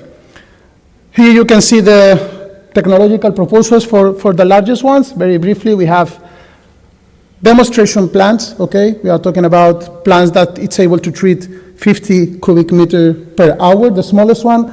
We have a settler, we have dissolved air flotation or ozone flotation units. We have also membranes, different membranes, ultrafiltration, nanofiltration, reverse osmosis. We have sand filtration and biological activated carbon filtration systems. Obviously, we have conventional disk filters. And we have not only disinfection, because we are not only focused on obtaining the water that meets the most restrictive limits of the new EU regulation, but also we have advanced oxidation processes, because we have a new directive for wastewater treatment, and they are asking us for quaternary treatments. So we have quaternary treatments in this plant, so we can make different combinations in order to remove contaminant of emerging concern, for example. This plant was created in 2019, and the directive, it was approved in November 2024, I guess, 27th of November, I think. And then we have also solutions for the smaller plants. So the technological proposals has to be different, less intensive or more extensive. That means that we need more space and we will consume less energy. That is the concept behind Intext. So here we can see some of the solutions that we are proposing that we have here. We have a race pond that it was designed with our colleague Gabriela Cien in the framework of the project Savannah. So this is an Intext combination. That means extensive and intensive approach. Extensive because we have a race pond, and intensive because we have a flotation unit, okay? So here we produce biomass, okay? Algae, bacteria biomass, that our idea was to transform it into biofertilizers. And here we have different approaches. Downstream, you can have a constructed wetland in order polishing the effluent of the DAF in order to meet the different qualities that we have in the new EU regulations. Probably not class A, but maybe class C or D. We can reach it here. With José Antonio Sánchez and colleagues from Fiesol, we installed also a photophantom, solar photophantom race pond for disinfection. We are able to meet class A here with this technology for small population, which is, we think it's a great achievement. And also we have some columns, zeolite, modified zeolite to remove nitrogen and phosphorus contained in the water. And we have also, we can say, a more extensive solution, which is instead of having a complicated flotation unit for a small town. We have a raised pond combined with clarifying wetlands or reed beds. Okay, so we manage all the biomass here, and downstream we have phosphorus adsorption filters. We have UV LED. We want to reduce the energy consumption, and we have again recovery of nutrient, which is very important. Nitrogen and phosphorus are highly important for us.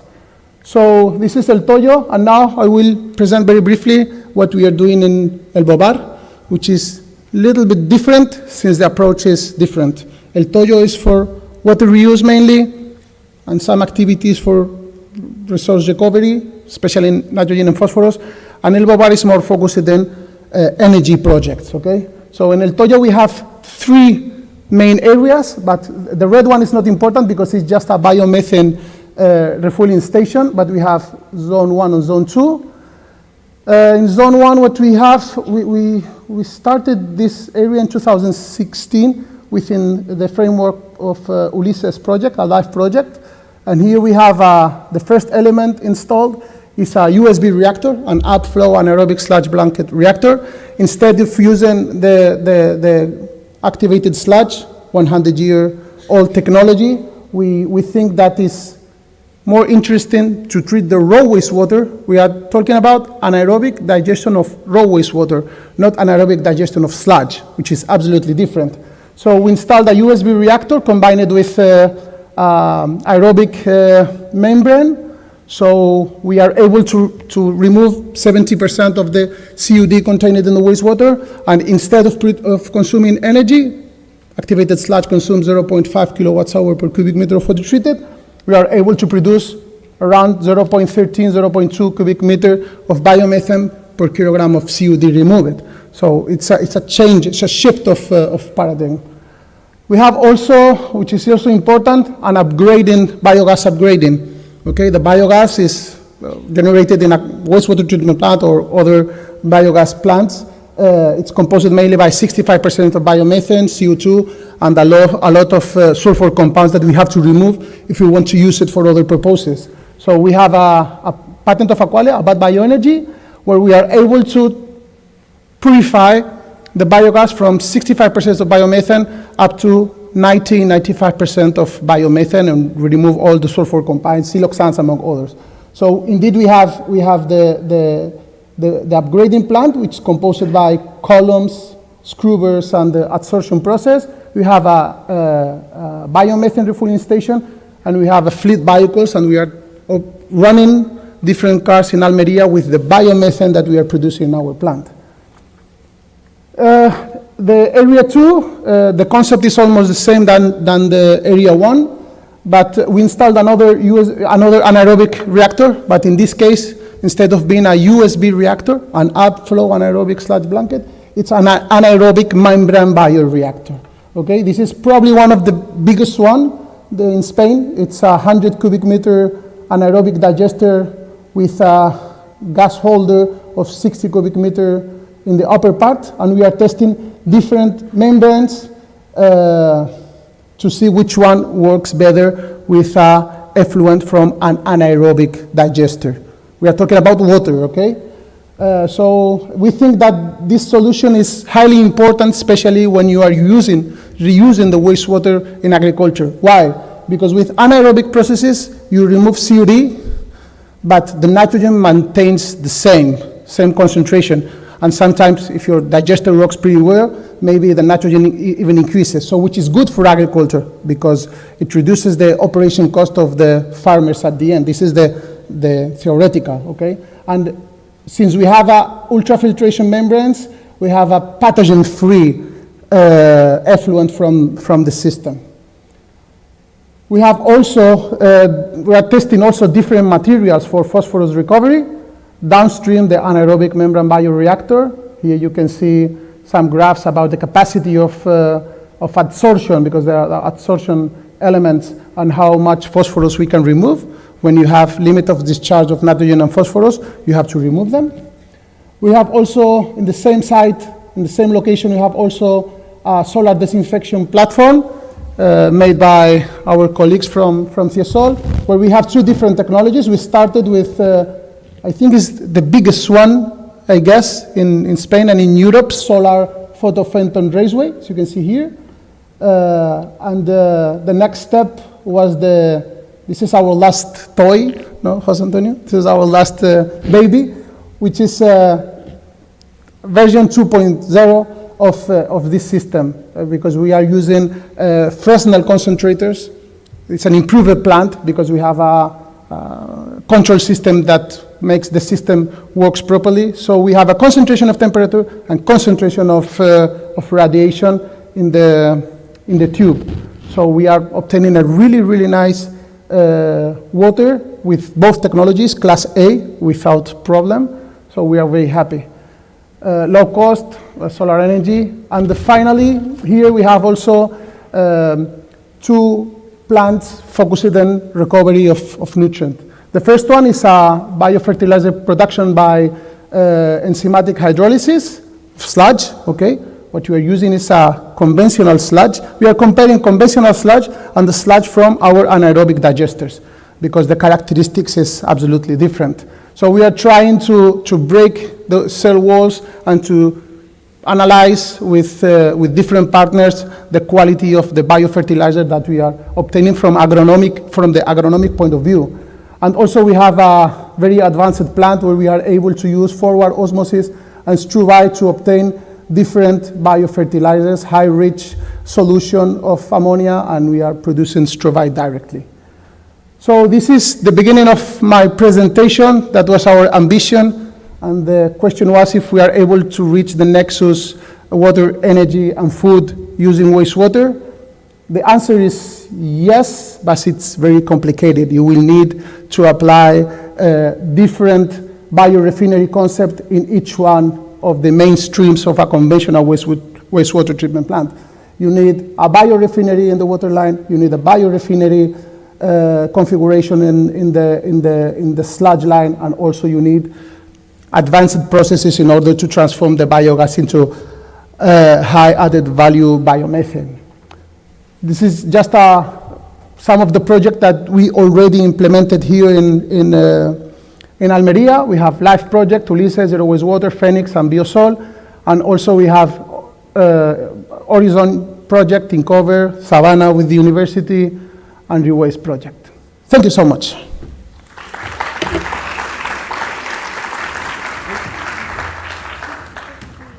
I mentioned at the beginning that water management will be one of the key challenges of the future, but after your lecture, I'm more sure. And speaking of the future, we will now turn to Joaquín Pozo. Joaquín, have said Mr. Arbit. He is co-founder and R&D director of Biorizon Biotech, who will discuss the role of innovation in biotechnology within the very future I was referring to. To introduce him, we have José Luis Guzmán, director of the Biorizon Biotech UAL Chair in Regenerative Agriculture 4.0.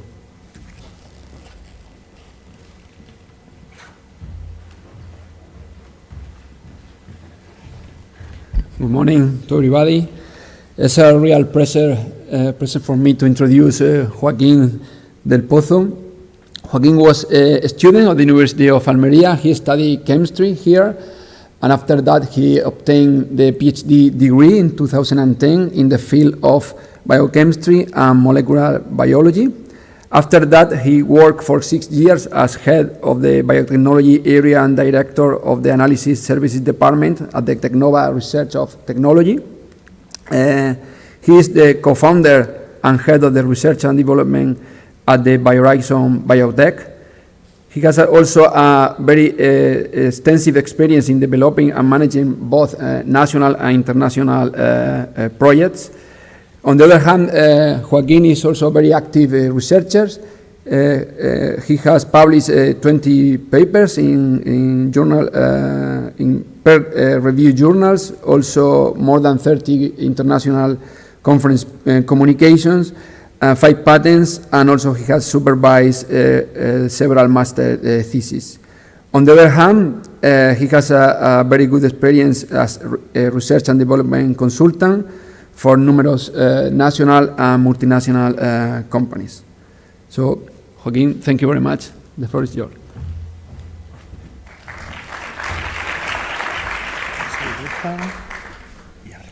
Thank you very much, Jose Luis. Good morning or good afternoon, everyone. Thank you very much for the opportunity to be here talking a little bit about BioHorizon Biotech.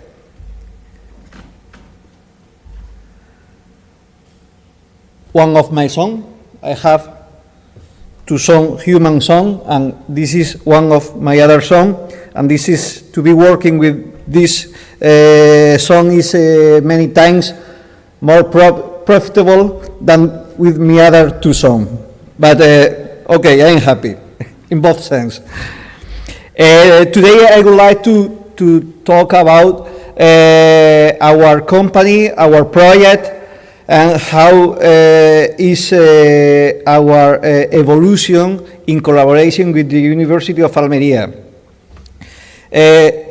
We are a multinational biotechnology company located here in Almería, established in the end of 2010. Many times when I'm abroad talking with foreign people, I used to use this slide in order to locate easily our company, but lately, in the latest meetings, I think I have met with very young people who doesn't know Indiana Jones and the Last Crusade. I need to change the reference. But, so, established in the end of 2010, but nowadays we are growing a lot. We are expanding the company in worldwide. We are around 70 employees, commercializing more than 50 different products, biostimulant and biopesticide products, most of them based on microalgae, but also in bacteria and botanical extract. Our headquarters is based here in Almería, but also with subsidiary company in Italy, Ecuador, Peru, Chile, Mexico, and now we are opening a subsidiary company in India. Our company born thanks based on an innovation. Our multi-enzymatic cascade reaction. We are the world pioneer producing, developing and commercializing microalgae-based products for agriculture. In fact, this is our first product. Really, the product was developed before 2010. It was around 2004 because we are coming from a very small company, a seed company. In that moment, focus to be developing different applications from microalgae. Today, our operation director, Elisa Rojas, who was the person in our staff who developed that first commercial biostimulant product in the world. And now, thanks to that innovation, we are working in 52 different countries around the world. We are opening registration in different new countries and operating in Europe, of course. Actually, we are the company in the world with most biostimulant product registered under the new regulation of the European Commission, with the biostimulant 2019 biostimulant regulation, and we are commercializing product in the field of biostimulant, bioprotector, microbial biostimulant, and botanical extract. We have a very large portfolio based on bio-based solutions. All, as I said before, microalgae, bacteria, and botanical extract. But we are sure that the key of our success in this field is our collaboration with the different research institutions, in which for us the most important starting in our collaboration with University and Research Center is the University of Almería, because we have been able to develop a very success history working on microalgae applied in the agriculture sector. Our difference is we are working until to get our final product. Since the beginning of the value chain, we are working, producing for us our raw material, the microalgae, exactly the same that a mineral fertilizer company is working in the beginning, coming from the mines. Our mine is our microalgae production plant.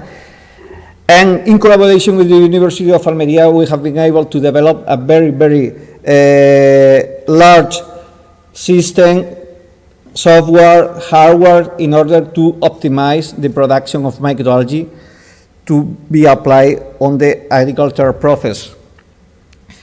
Actually, we have been able to develop a concept, a circular economy concept, in which we are producing microalgae biomass, processing into biostimulant and biopesticide product with a zero residue process.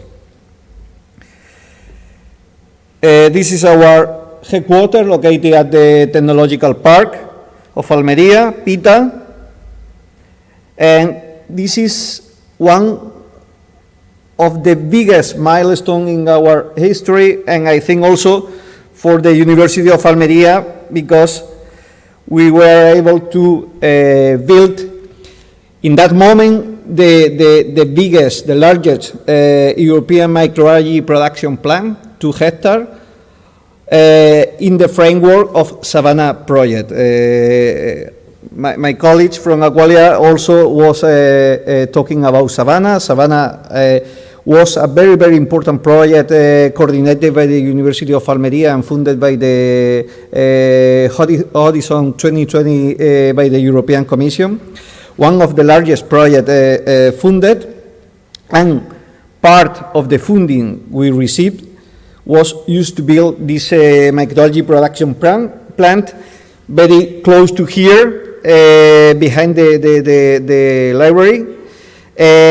Almost 2 hectares with different systems to be producing microalgae, closed system and open system, fully automatized for the operation of the facility and also for other tasks, for example, harvesting and part of the downstream processing. In fact, this facility has been also operated by only one person. It's true, he has to work a lot, but it's possible to be operating with only one, because the entire system is automatized. Now, we are commissioning a second microalgae production facility within the former thermal power plant of Endesa in Carboneras, 2 hectares also, with the possibility to be expanding to 10 hectares. In this facility, we are including new automated system and control system that we are also developing with José Luis Guzmán and the University of Almería, and we are also including different technology in order to have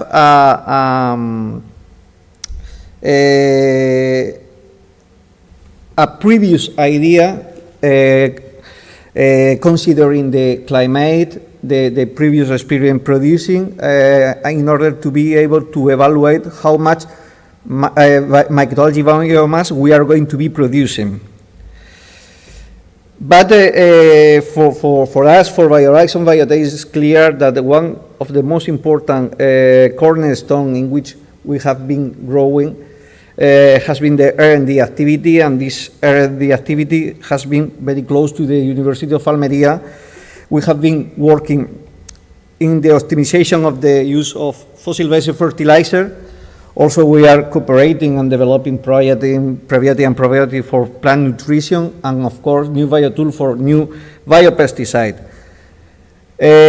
From our first project in collaboration, also with the participation of Aqualia in 2014, we have been able to be implementing and developing a lot of funded R&D projects, but I would like to highlight this Savannah project, European project, really successful project in order to be developing and demonstrating the possibility of a large microalgae production facility for aquaculture and agriculture. Very recently, we have been finished this algae node project, in which we have been working in the evolution of this kind of microalgae-based biopesticide identified during Savannah project, and we have been scaling up this new application of microalgae for biopesticide. And now we are working together in the second step of the Savannah project, real project, in which we are taking advantage of the drains coming from the hydroponic greenhouses in order to recover nutrients to be producing microalgae biomass, but also we are collaborating with the University in Almería, including new technology, new system, new methodology to include the IT tools for the production and to have a forecast of how the microalgae production facility is going to be work. And of course, other different national projects. Coming from all this R&D activity, we have been able to be publishing 2 patents for biostimulants processing, microalgae biostimulant processing, and also for biopesticide. This patent has been published not only in Spain, also in Europe, USA, and China. It's very nice to have a patent in China, but not very useful. Okay, and finally, all these almost 10 years, a little bit more than 10 years collaborating with the University of Almería. Last year we were able to start the collaboration with the chair of sustainable agriculture in 4.0 after a very successful history. In this moment, more than 11 co-founded R&D projects, 3 well-transferred projects, 2 patents, 3 articles together, 37 curricular internship, 16 extracurricular synthesis, 6 master testing, and practically ready 1 industrial PhD. So I think it has been very profitable. And finally, we have officialized our collaboration under this chair. This is all, and thank you very much.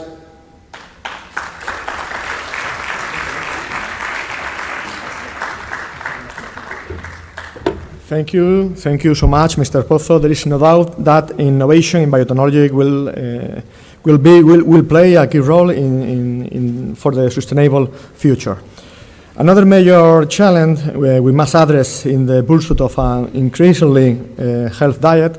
To explore this topic, we have Esteban Baeza, R&D Department Director of COESPAL, the Association of Fruit and Vegetable Producer Organization in the province of Almería. To introduce him, we have Julián Cuevas, full professor of Pomology and UNIgreen Board of Directors member.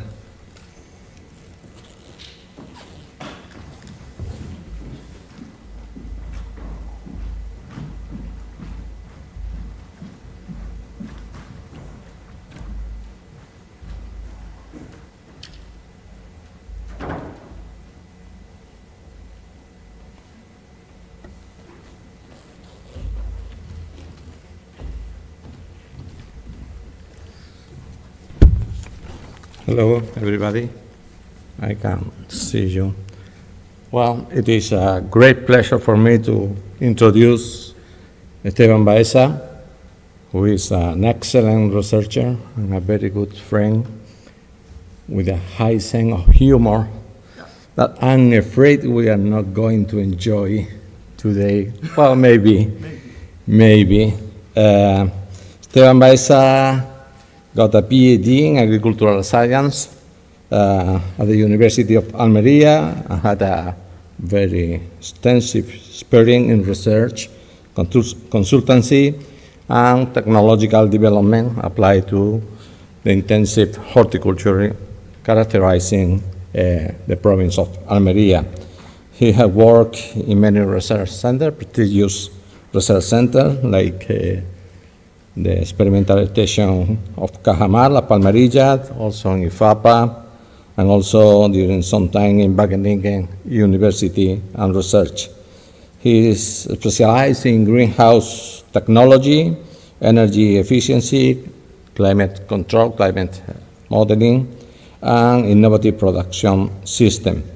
Since 2021, he leads his own consultancy, Future Farms Solution, where he advised companies and organizations of the optimization and digitalization of the agricultural production. He's currently working recently as a Research and Development Coordinator of the Technological Innovation Center of COESPAL. COESPAL is the Association of Fruit and Vegetable Producer Organization in the province of Almería. Esteban has participated in many European and international projects related to sustainability, the efficient use of resources, and the implementation of new technology in greenhouse agriculture. As I said, he has an excellent sense of humor, and I hope you enjoy his speech. Esteban, you have the floor. Thank you so much. So, good afternoon, everyone. It's a big pleasure to have been introduced by Julian. He was my teacher when I was a student, and I also enjoyed his sharp sense of humor as much as his lessons. Thank you to the organization for inviting me in representation of COEXPAL. It is really a great honor to be here. In my presentation, since like Julian said, I have had the opportunity to work in the Netherlands for 6 years. I would say there are 2 greenhouse systems in Europe which are considered like paradigmatic examples of different approaches to grow in greenhouses. One is the northern high-tech greenhouses, and the other one is the Mediterranean low-tech or mid-tech greenhouse system. And as I said, I have had the opportunity to work in both of them, so today I will try to, these 2 greenhouse systems, they are struggling, each one of them, to find its own way to more sustainability, economic, social, and environmental. So I will try to give you an overview of how these 2 agrosystems are trying to reach this higher sustainability. I will start with some numbers on the cost distribution of a tomato farm. For instance, in Almería, we can see that our growers, their main costs are associated to labor and to the depreciation of the structure, greenhouse structure, and the equipment, etc. And as you can see, the cost on energy is really low because our greenhouses are mostly running on sun energy, which is very sustainable. Summarizing, our greenhouse system is built on very moderate cost greenhouse structures, which use plastic enclosures, and we have a locally artisan type of greenhouse, the Parral greenhouse, that you will have the chance to visit, but sometimes it can be also a more industrial type of greenhouse, like the multi-tunnel. Our greenhouses, as I said, they hardly have any climate control equipment, so we normally have non-optimal yields in our greenhouses. We try to adapt our crops to non-optimal conditions. But on the other hand, we rely very little on fossil energy. That makes our system very sustainable in that sense. We have also improved a lot on water use efficiency. We had already 2 presentations dealing a little bit not a little bit, but a lot on this topic and how we try to be even more sustainable by using regenerated waters for our farmers, for instance. And well, we have managed to make our system both environmentally and economically sustainable, but we have challenges and we will see them later. Our organization, COEXPAL, is a rather large organization. We represent more than 11,000 farmers. That's a lot. And well, the other numbers, they were already provided in previous presentations, so I will not really go very much into detail. I mean, you already have an idea of how important greenhouse horticulture is in our province. Very recently, my organization decided to create a center for innovation and transfer, and that's where I work. We have a very nice new building where we have also LabColor, which is one of the largest agri-food laboratories in Europe, where, well, they do a lot of analysis on residues, but also on other topics related to greenhouse production, such as diseases, water and soil, etc. COEXPAL also has participation in a number of companies that do different things for growers, like certification, consultancy, etc. In the CIT, we do basically applied and participative research, and we participate in innovation actions and knowledge transfer. We try to hear what our growers have to say. I mean, they struggle with different problems. We try to meet them and hear what's bothering them, what are their challenges, and what are their needs and priorities, and then we try to define strategic objectives to try to tackle those needs and those problems. The main themes in which we work are soil health, IPM, digitalization, and then some transversal topics such as climate change adaptation, mitigation, and well, digitalization of farms. This is a summary of some of the projects in which we are participating. Some of them are funded by the European Union. Some of them are privately funded by some of our associates, and some of them are funded from national and regional organizations. I will not go in detail on these projects, but I will rather go back to the numbers that I was giving at the beginning. If we compare the Dutch agro-system, we can see that the main difference, they also have labor as a major cost. They also have capex as a major cost, but the difference is that they have a high energy cost as well, which is 31% of their costs.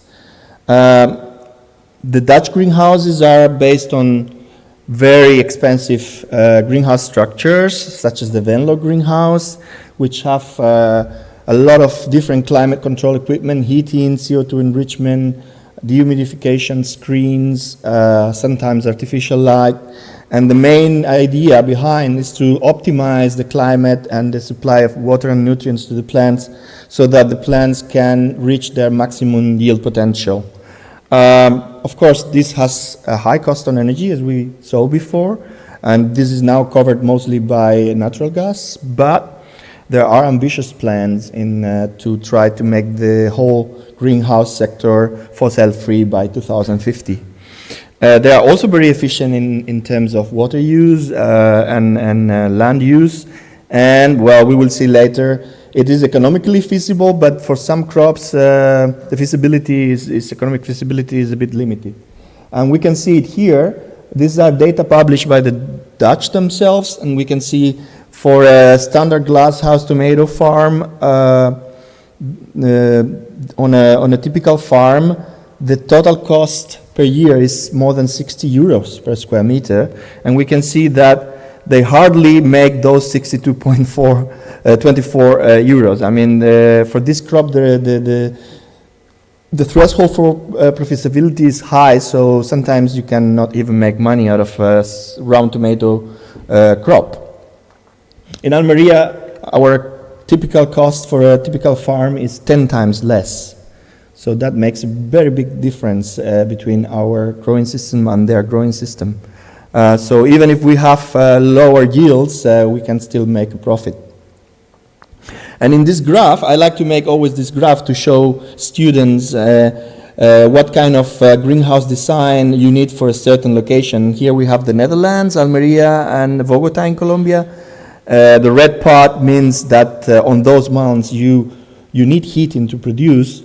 The white part means you can produce only with natural ventilation and no heating or cooling equipment. And the blue part means you would need to cool the greenhouse if you wanted to produce. And we can see the main difference between Netherlands and Almería is that in the Netherlands you have many mountains in which you need heating. By the way, the yellow line also marks the threshold below which you would need artificial light to produce. So we can see in the Netherlands that many mountains you need artificial light if you want to produce in the middle of the winter, and you need also a lot of heating. While in Almería we can produce without heating in winter, and that's what we do mostly, but you would need cooling in summer. That also has an effect on the growing cycle. In Almería we start our growing cycle at the end of the summer, and we grow through the winter, we don't need heating, and then we stop before the summer when we would need cooling. And in the Netherlands, they start growing in the winter when the plant is small. You can grow even if you don't have artificial light because you are not producing yet. And when you start producing in March, then you can already produce without the artificial light. So you can see this marks the climate marks the difference between the type of technology that you have to use. In this table, we can see also a comparison between typical yields from different crops in Almería and the Netherlands, and also how much energy you need. And you can see that the main summary is that per kilo of tomato or per kilo of pepper or cucumber, in the Netherlands you need almost 10 times, 8 times, and 7 times respectively more fossil energy than in the Netherlands. Okay? That brings me to the next question. Is zero mileage or 0 kilometers always more sustainable from the environmental point of view? Is local always better? I mean, let's imagine tomatoes produced here in Almería and brought by truck to Rotterdam in the Netherlands. If we look at the emissions, we have from the production side only 220 grams of CO2 per kilo of tomato, and the transportation is about 144 grams per kilo of tomato.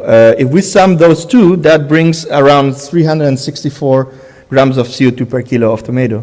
Now let's look in production in the Netherlands, in a Dutch glass house with heating, etc.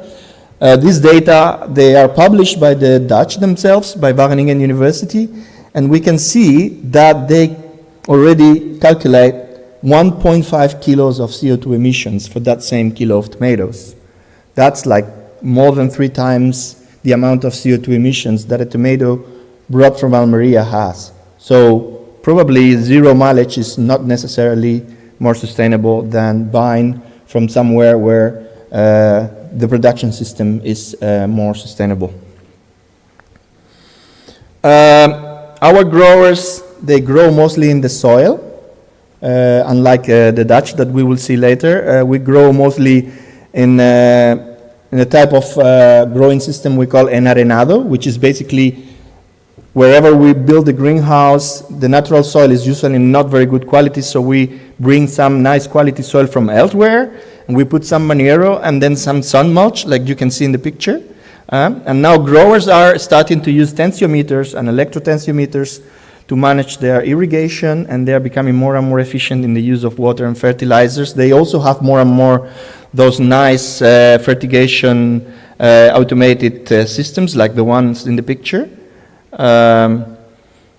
Well, in the Netherlands, they use mostly high wire systems to grow their crops, like cucumber or tomato. Our growers slowly switch into those systems. When they build a higher greenhouse, they can do also high wire, but most farmers still use more traditional trellising methods like the ones in the picture. So when the crop reaches the wire, it goes down again instead of moving the plants laterally like the high wire system. In Almería, we see also, it was already presented by Mr. Aliaga, that we have a trend in organic. So I will not stop very much on this.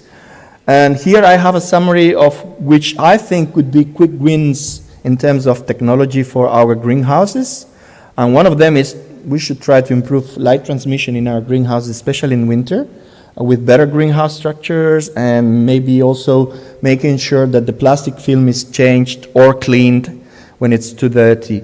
Another one is to improve natural ventilation and also to automate natural ventilation.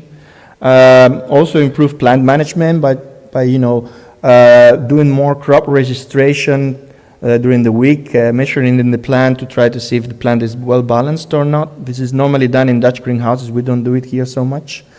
Of course, we should also maybe try to incorporate fog systems, especially to help at the beginning of the cycle, at the end of the summer, when the conditions are harsh. And this is especially important to try to improve the installation of natural enemies.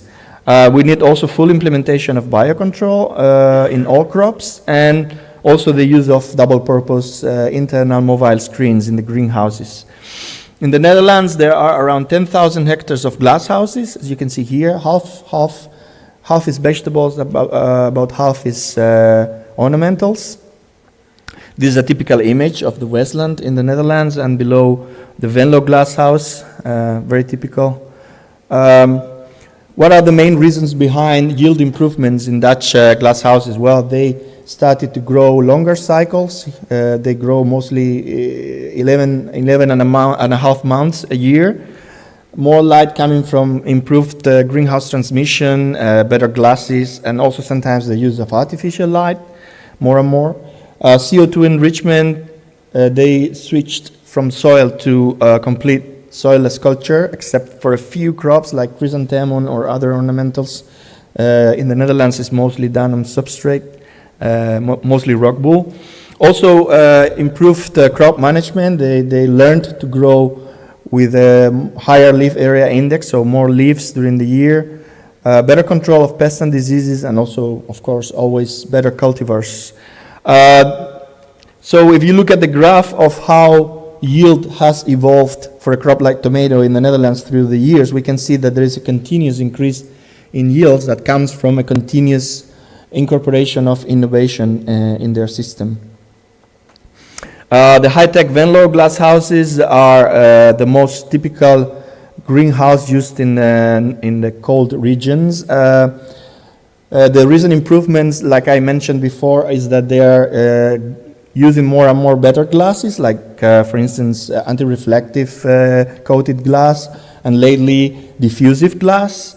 For the northern high-tech greenhouses, the importance of light is very well known by growers, because there is a rule, 1% more light, 1% more yield.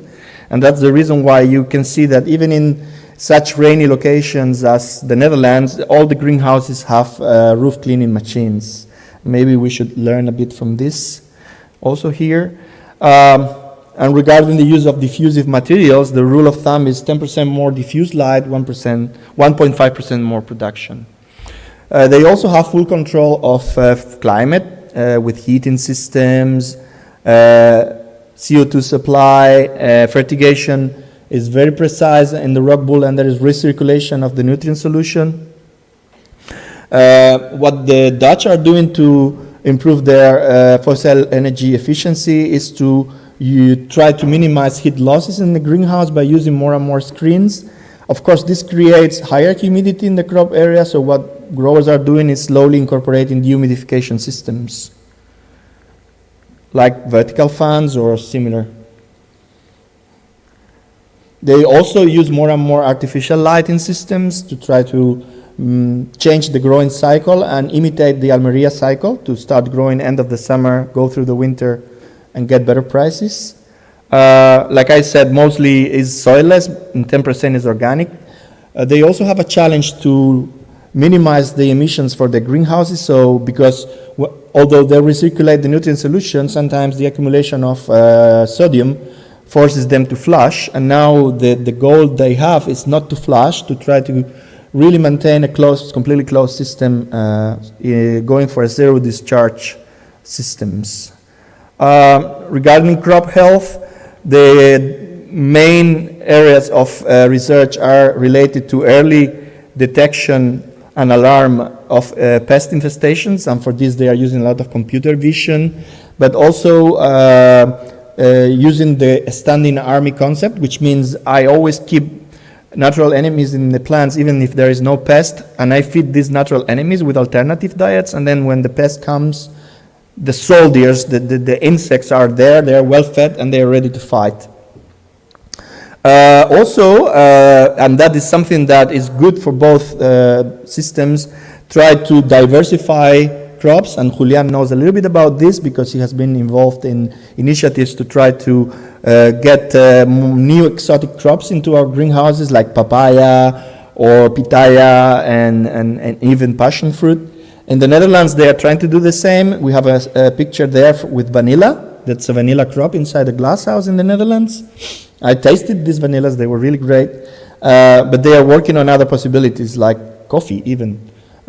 Keep in mind that some of these exotic crops are threatened by climate change in the locations where they are normally produced. So I wouldn't be surprised if in the future greenhouses, both in the north and in the south, diversify their number of crops for exotic crops or protein-rich crops. Another challenge, of course, which is big for both north and southern greenhouses is the availability of both high-skilled and normal labor for everyday tasks. And for that, there is a lot of research on automation, robotics, and also lately the arrival of AI as a tool to manage your greenhouse in a more efficient way. And with this, I would like to finish because I think I already took too much time. So I really thank you for your kindness of listening to my presentation. And I'll be very happy to answer any questions later during the lunch break, whatever. I hope you enjoy very much this week in Almería, and thank you so much.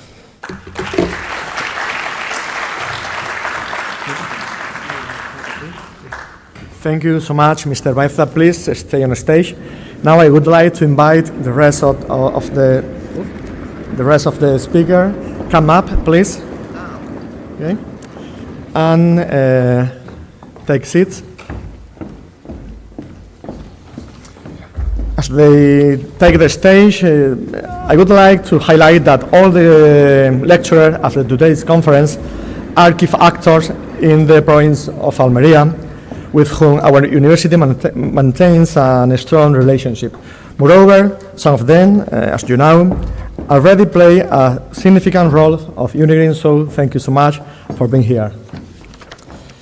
Are you ready? Okay. If anyone is the turn for the question. So if anyone has a question for any of them, only raise the hand, and we'll bring you a microphone.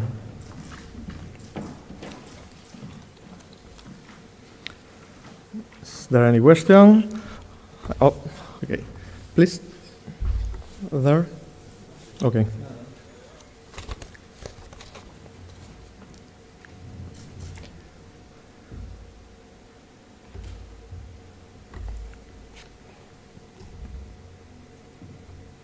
If you want, I can start with a question, eh?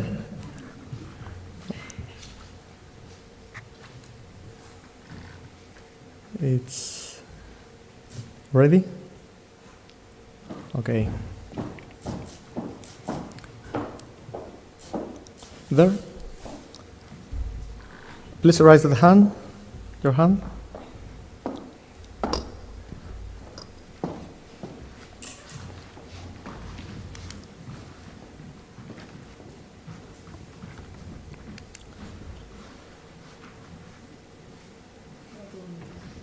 Hello, good morning. Question for you. So how do you see the future of Almería model of agriculture? Who is speaking? For whom? Pero ¿para quién es la pregunta? ¿Para cualquiera? For any of you, for the four of you. Maybe Mr. Aliaga can answer. Well, for me, I think the future is good because there is many improvement in our technology. We have a challenge with the production also of the third countries because I commented in my speech that the regulation This is very strong for all the products in Europe, but not so strong for the products from third country. And for us, it's very important to improve technology and also for Europe defend its own products. But when there is a problem, when there is a pandemic, when there is a war, always think on food, like in the pandemic, and the food is nearly, it's not overseas. We need a strong production, agricultural strong production, because if there will be in the future any problems, we have to defend with our own food. And that, all this regulation make more light, less and less strong our agriculture. And I think the future is good if the European Union make an arrangement with all the farmers, cooperative, all the system agriculture in Europe to defend our agriculture. It's very important. Maybe with the technology we can compete with other countries, with American countries, African countries. With technology we can compete. Netherlands compete with Almería with technology and remain with his production in Netherlands. But when the regulation is so strong, that is very difficult. The workforce is, if you ask some farmers in Almería, they say, what is your main problems? They say two. The regulation, the strong regulation of last year, and the workforce. The workforce is also a problem because, see, there is many people comes here, many illegal immigration, but that's not the education, the formation we need in the greenhouses. Maybe people that don't know, it's difficult for us, for the farmers, explain how they produce, how much take in the crops. There is not classes for these people, previous classes. There is no selection in this own country. We need 1,000 people in Almería for the next year. Maybe there is a selection with education, with a model, and that is a problem. For the farmers in Almería, there is two problems now: the overregulation and the workforce. If all this we control these two items, maybe the future is very good for Almería also. If I may add, let's look at your question from different angles. Let's look at it from the economic sustainability point of view. From the economic sustainability, I mean, we cannot really, the grower cannot change the prices. The prices are what they are. And if the costs also are increasing, I think what we need is to improve our yields. If you look at the evolution of average yields Almería growers has had in the last 10 years, they're stable. And did you see the graph from the Netherlands? From tomato, they grow at a pace of 1 more kilo per square meter per year. I mean, I'm not saying we have to, it's a different systems based on and you could see also that they struggle with the profitability.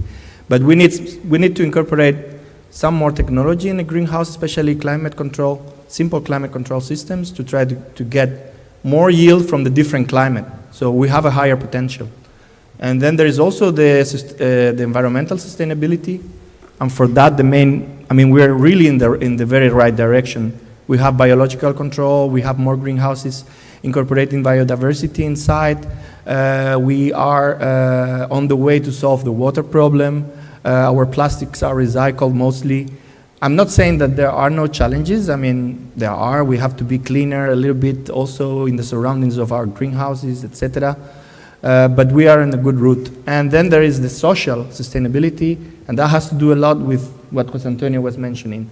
We try to improve how the labor is trained to work in the greenhouses.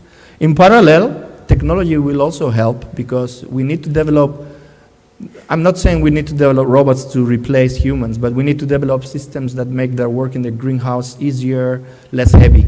And that's something we can do. We can build platforms that can move autonomously in greenhouses, and like you see those very nice Roomba cleaners in the houses, something like that moves autonomously in the greenhouse, and the workers can put the tomatoes and they don't have to transport them 100 meters, carrying the weight, things like that. But all in all, I see a very positive, brilliant future if we try to tackle all those issues. But for sure, we need to I really agree with your words, but for sure we need to work on the marketing of our system. Of course, our customer is the European market. In Europe, directly, we have clients who are looking for lowest prices, and of course, always you are trying to identify mistake in order to decrease the price, and also we have competitors, and also they are looking for our mistake. But avoiding this point, I think we have a very solid system. I used to be traveling around the world. Almeria's model is very well recognized when we are talking about the world climate.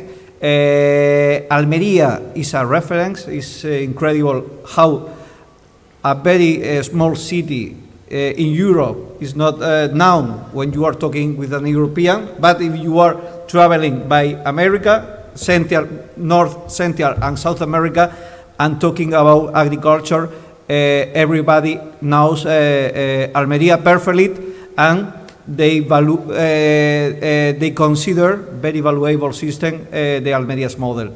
So for the auxiliary industry of the agriculture coming from here for Almeria, our image and our system is really profitable. And for the direct producer, for farmers, we need to solve some issues, but apart from that minor issue, I think the health of the system, of course, based on the sustainability of the production in Almeria, I think I could forecast a very good health for how we are working, how we are producing. Yeah, well, I think that the Almeria's model has to be exported. Why? Because I think that we reached maybe 4 years ago 8 billion people in the world. Probably in 2040 we will reach 9,000, and in 2050 we will be 10,000 or 11,000 people in the world. So we have to satisfy all the human beings that need to eat. But the thing that I'm really impressed that the two big challenges in Almeria is the workforce and the legislation. We are in a desert area, so the water management in Almeria is great. So not having the water as a big issue for having this kind of agriculture, which is highly sophisticated, I think is the most important, because I work in the water cycle. Okay, so this is why I'm really impressed that the water is not the challenge, because a lot of work has been done, a lot of desalination plants, and also we have maybe to improve the water reuse in agriculture especially. But it's quite impressive that being in the desert of Europe, having a huge and impressive agriculture, that the water is not a problem, which is great. Very interesting. I want to make a point of this. I talk about the two items that we cannot, it's not in our hands. They are not in our hands, regulation and workforce. But improve the technology of water is increasing the technology and in production, quality of in production. We say also always our flag in production is the biological control and organic production also. And that is our reputation with the supermarket in Europe, with the buyers, our buyers in Europe. Our product is confiable. They want our products because it's a clean products, a quality products, a good logistic in all Europe, and this is a strong for Almería situation. We have enough time for one more question here. Thank you very much for all those interesting presentations. You mentioned several challenges, and I'm quite sure that in cooperation with universities and with experts of various fields, you are able to bring new solutions. But I'm wondering about the future and the graduates and how you perceive what we deliver to the labor market. Could you comment on how you find nowadays graduates that come from probably University of Almería, but we represent quite similar universities when it comes to portfolio. So do you think they are ready to face challenges you mentioned, or do you think we should educate them in a various different ways? Shall they be more interdisciplinary or more qualified in a narrow areas like technology, AI, and so on? Because this is very relevant for us. We are just about to think about some joint or double multiple programs, and knowing from you what's the expectation would be, I guess, very, very helpful for us. So please, if you could comment how you see the graduates and how they are ready to face your problems.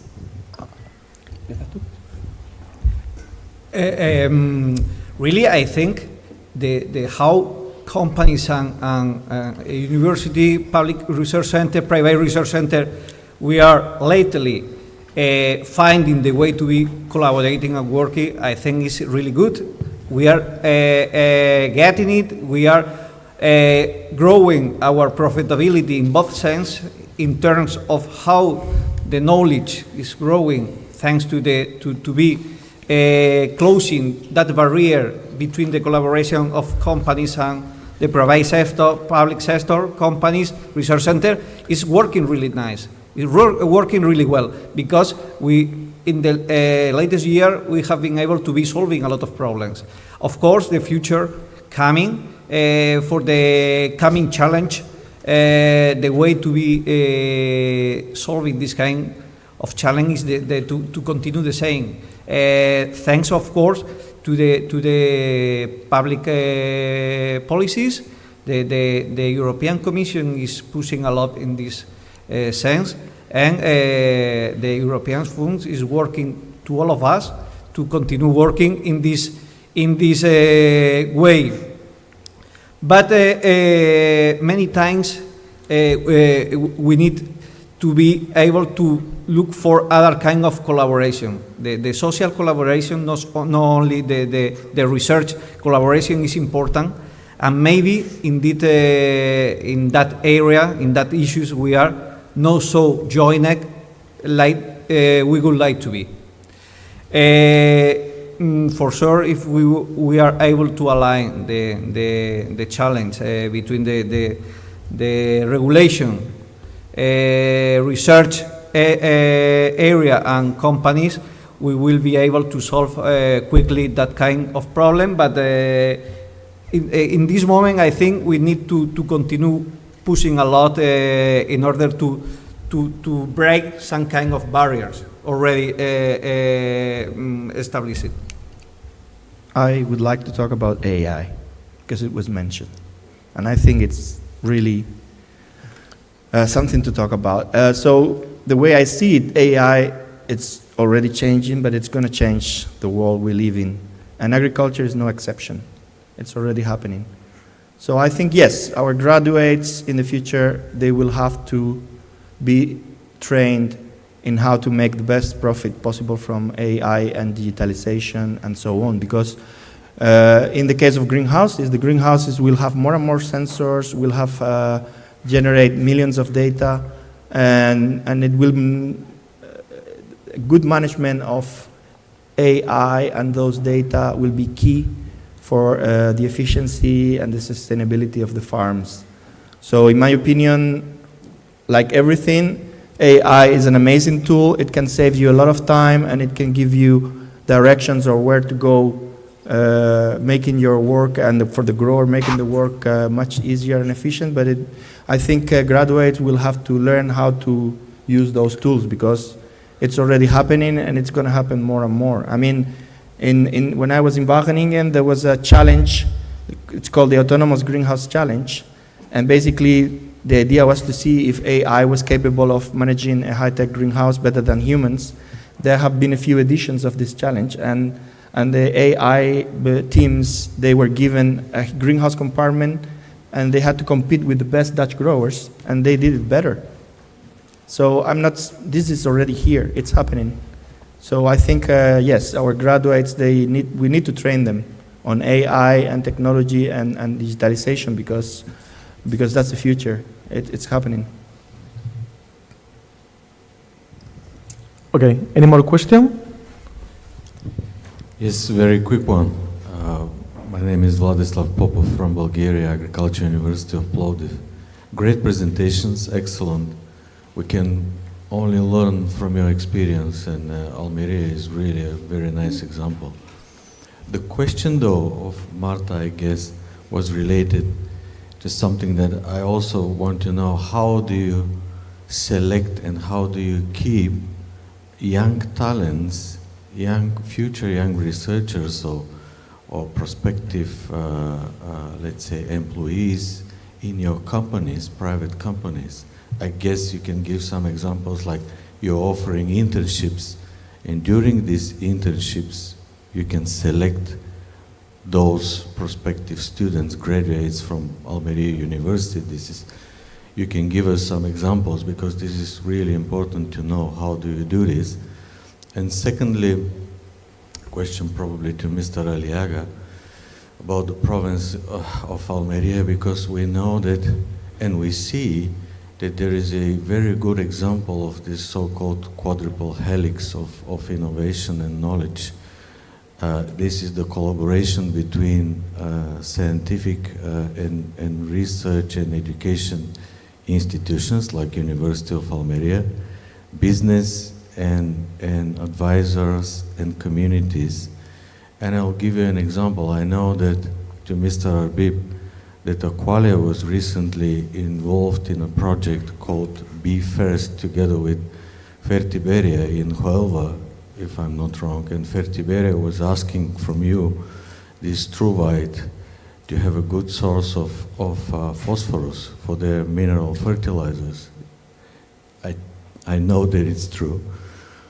So, but the problem of Huelva, of Fertiberia, were increasing and increasing prices of energy. And they said, okay, but we don't have any support, any local or governmental support, or let's say compensation about these high energy prices. This is another example, but the thing is the regional collaboration, how this regional collaboration is fruitful and beneficial for universities, private companies, agricultural producers, etc., etc. You can give examples if you wish. Thank you. Yeah, regarding the students, I'm a clear example. Okay, I was doing my PhD at the University of Cádiz, and Aqualia signed a contract with my professor at that time, and I was hired by the company. So every time that we have an open position in Aqualia, in InfoJobs or LinkedIn or whatever, the first thing that I do normally, I write to Gabriel, who's there, and ask him, please, Gabriel, do you have any good student for me? Yes, this is what we do, because especially us, from the innovation point of view, I ask Gabriel, I ask José Antonio Sánchez, I ask the colleagues from all the universities in Spain and beyond Spain. So absolutely, the talent that we have at the universities is very important, and the thing is that artificial intelligence is going to change the world. I absolutely agree with you. I'm very sad about that. But we have another serious problem in our field, is that we are missing electricians. We are missing mechanical. Okay, not engineers, because maybe you can have engineers or maybe the crazy AI will do it for us, but we need people who knows to work with their hands. We have a serious and huge project, a serious, huge problem. Us, and probably, I don't know, because maybe if you had to recollect tomatoes, you will need people, not artificial intelligence. Yeah, at low cost, at low cost. But sorry, not only talking about the if we need electrician builders or something like that. Even we are moving very sadly, under my point of view, the programs of the grades to the new trends, and we are losing the basic knowledge in the young graduated people. And of course, now they are arriving knowing about artificial intelligence, but for example, in my case, with a lack in formulation, for example, or I don't know, other kind of knowledge very important when we are developing or when we are working on our areas. So new trends are something integrated in the new generation. I think we don't need to be pushing a lot in this kind of solution. We need professional, good professional in the different area and different issues that we need to be managing during our coming day.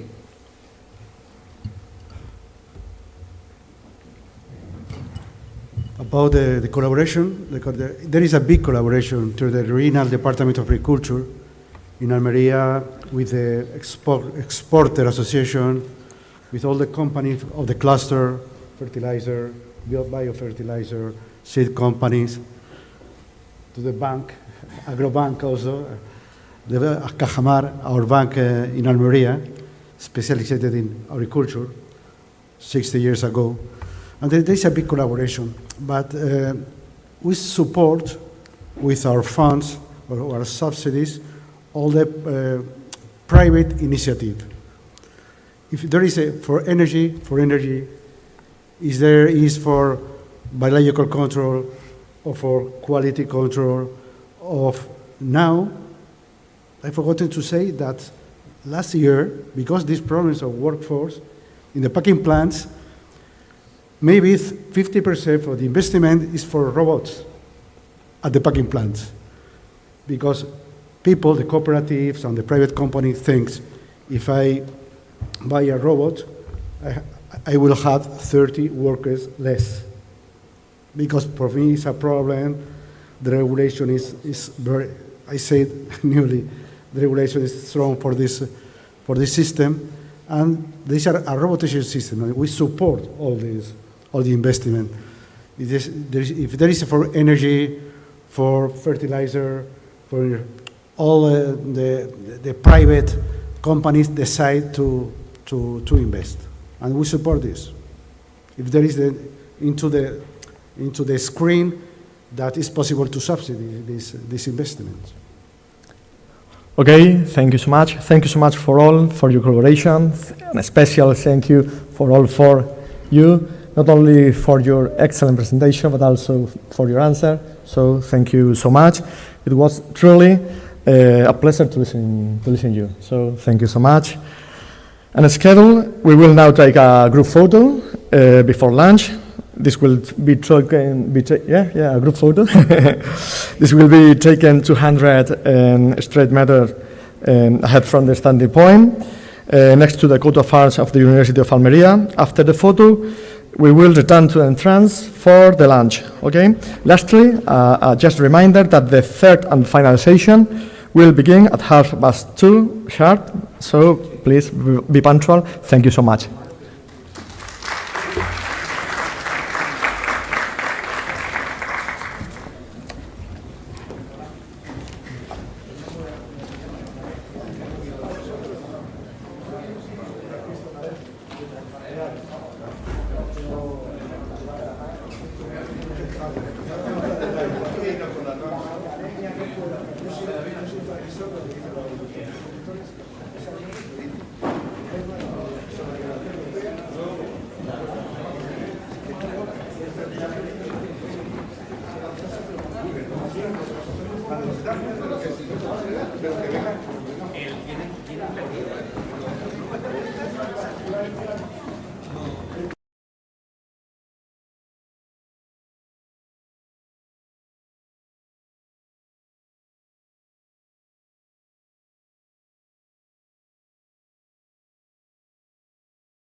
Change, change. The world is immersed in constant change. Geopolitical, social, economic and climatic factors affect this change. We are entering unknown terrain and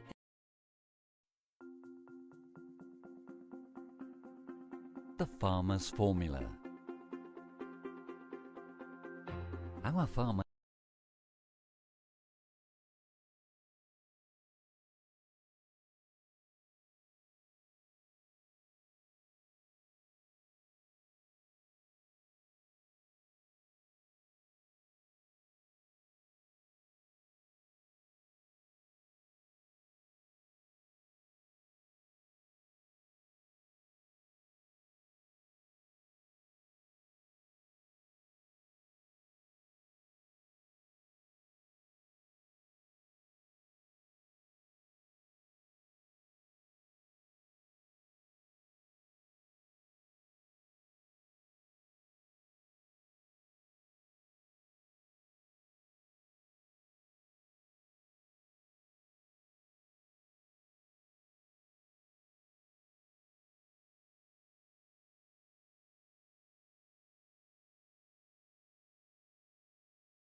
Good afternoon.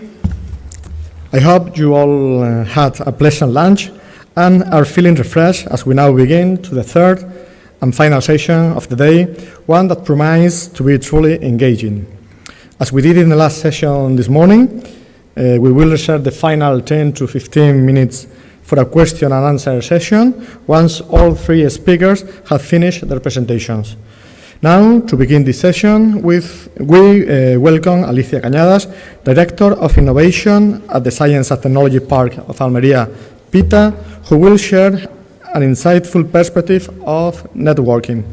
To introduce her, we have Pilar Martínez Ortigosa, Vice Rector for Digital Transformation and Infrastructure at the University of Almería.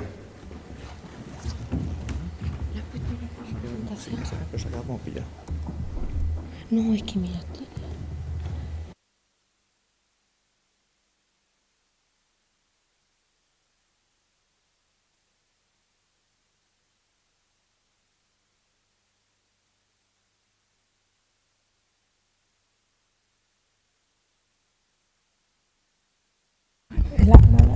Good afternoon, everyone. I hope you all had a great lunch and are ready to continue with our sessions at the University of Almería in this privileged setting by the sea.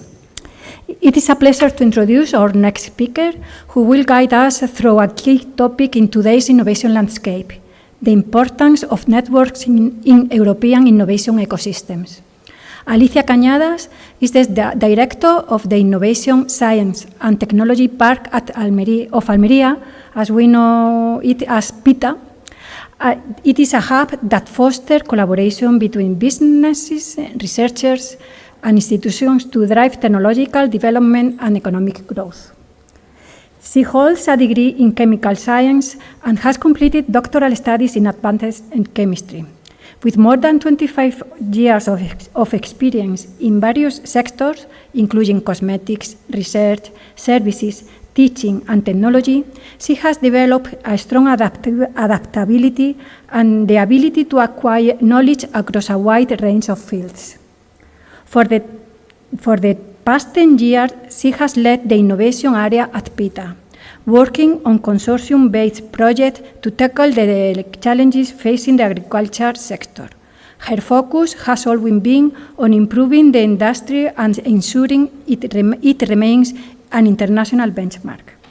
With an innovative mindset and strong teamwork skills, her professional goal is to create value by understanding company needs and leading projects that provide effective solutions. Today, she will share her insights on how network can enhance innovation and collaboration at a European level in her talk, the importance of network in European innovation ecosystems. Please join me in welcoming Alicia Cañadas.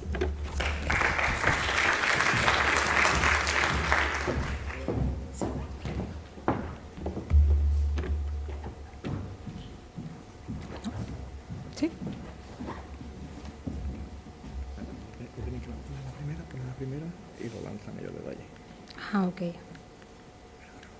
No, it's not the first. This is the... Okay. Okay. Well, good afternoon, everyone, and thank you so much, Pilar, for the presentation. And special thanks to Tomás and the University for inviting me for this international conference. It's an honor for me to be here and share this panel with my college. Well, I know it's not easy to participate after the meal, but I hope you find my presentation interesting. I would like... Yes, oh, sorry. Okay.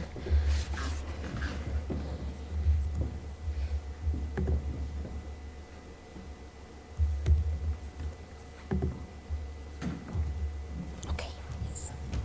Okay, thank you. I would like to start saying welcome to all of you to this event, but also to my city, and show you a little more about Almería. And to do this, I would like to take us far, far away into space. This is my country, Spain, seen from the space.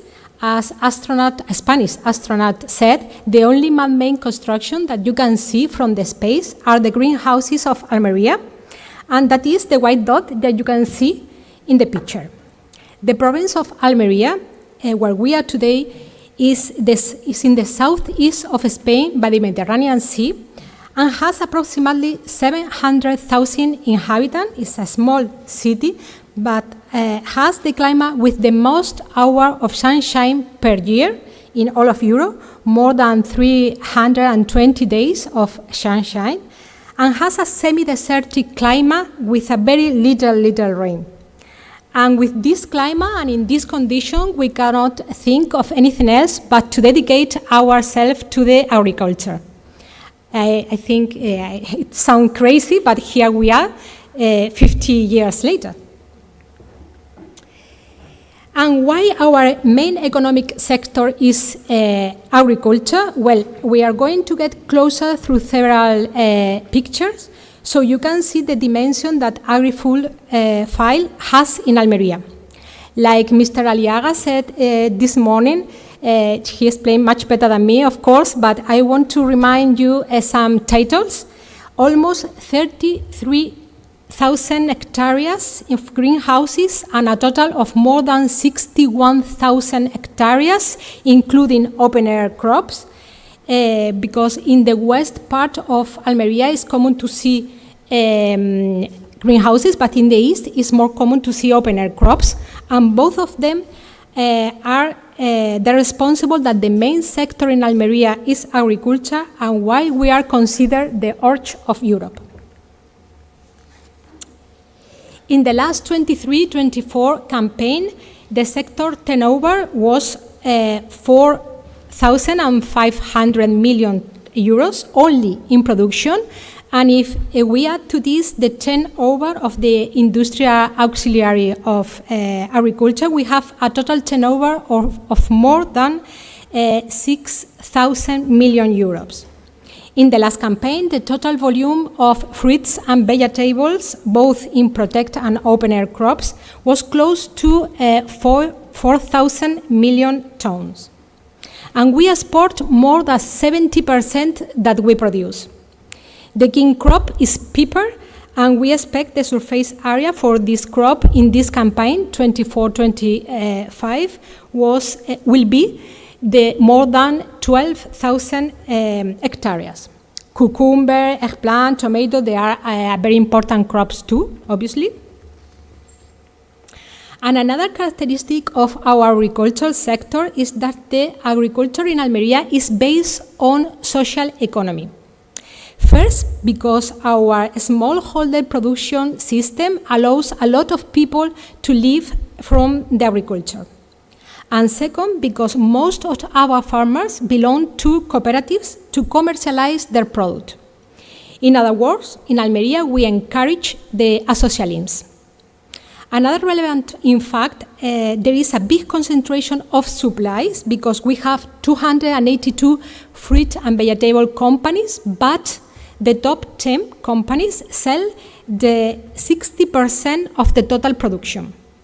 It is a sector that all of us feel very proud of, not only because it's an international referent, but also because of the economic model that we have here in Almería. And in addition to be a social economic model, our agriculture is a referent for being environmentally sustainable. A highly technical agri-food system very concerned with climate change and waste management. Almería greenhouses innovate every day to make their production most ecological and efficient. Their main achievements are increase the efficiency in the use of water, the use of irrigation to minimize water waste, the collection and reuse of rainwater, the use of surveys and desalination to reduce the pressure on aquifers, implementation of biological control, the use of agroecological practice to improve the soil health, and the use of renewable energy. Regarding waste management, agriculture in Almería is a total circularity industry that reuse or recycle the 90% that they generate. In general, intensive greenhouses agriculture in Almería has managed to advance in terms of sustainability and resource efficiency. And with this agricultural sector and this industrial auxiliary of agriculture, we create the Science and Technology Park from Almería that will be an agroecological park, of course. Its name is PITA. PITA is a private company resulting from a public and private collaboration between the regional government and 2 banking entities.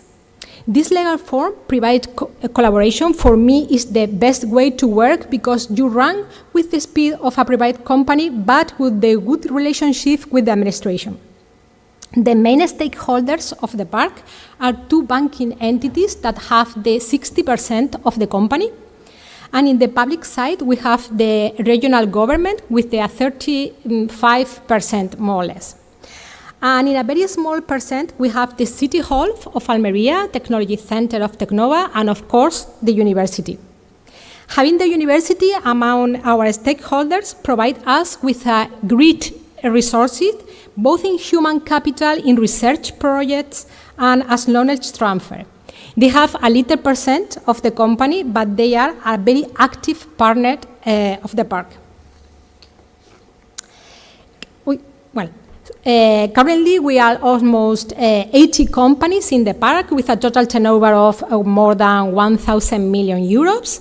Most of them belong to the agriculture, agrotechnology, biotechnology, and services related to the agriculture. In terms of employment, PITA almost have 5,000 employees.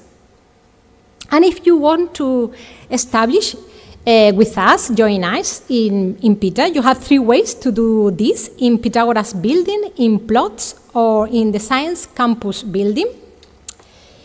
Pythagoras building is the main building of the park and where the most of the PITA companies are located.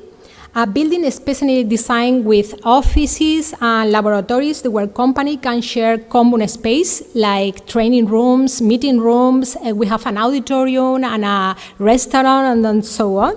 Especially for innovative companies, project and entrepreneurs who prefer to develop their activity in an environmental of business cooperation, in a space where they can grow and they can have the services of a science park. The second way to establish your company with us is in plots, where you can build your own building for those companies or projects that need a space to develop their own facilities. We have this kind of established in plots, when all the supplies and permits necessary to be able to implement in the shortest and possible time and with all the guarantees. Here with us, we have 2 companies in this kind of establish your company there in plots. In the morning, we can hear Joaquin from Biohorizon Biotech.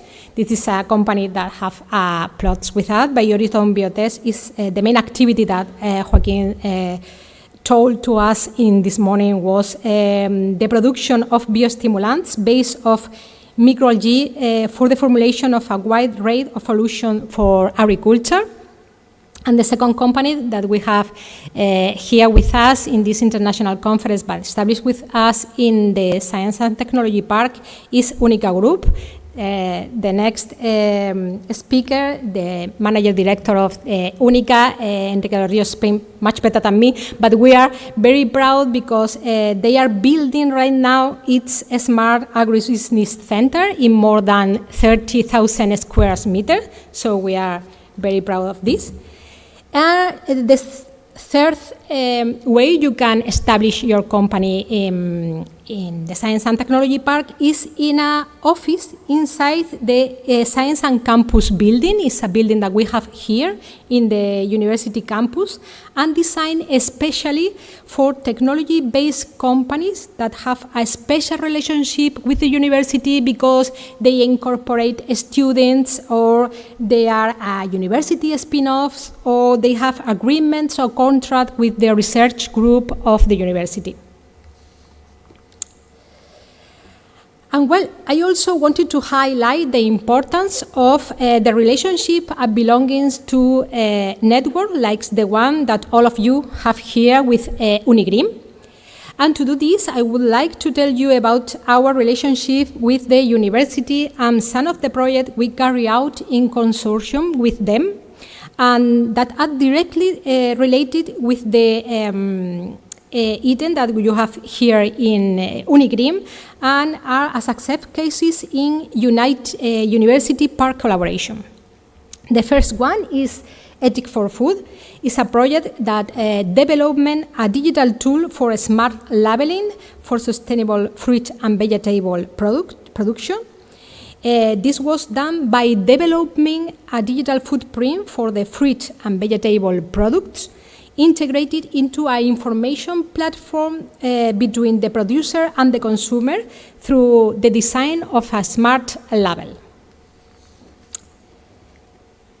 The second project is AgroTwin 2.0. The objective of AgroTwin 2.0 is create a digital twin of an intensive Mediterranean agriculture farm and its relevant processes in order to allow make intelligent decisions in advance and to minimize the risks of the crops.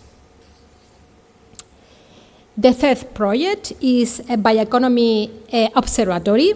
The objective of this observatory was develop a technology platform where all the information about bioeconomy in agriculture sector in the region was collected.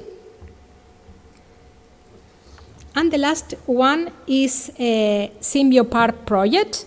The general objective of this project is contribute to the transition toward the circular economy through the application of the industrial symbiosis concept. The project is based on the development of a digital tool that facilitates the identification of water, energy, and material cycles in technology park and industrial environments. A problem that many companies have is that they wanted to do circular economy, but they don't know, cannot do it of their own.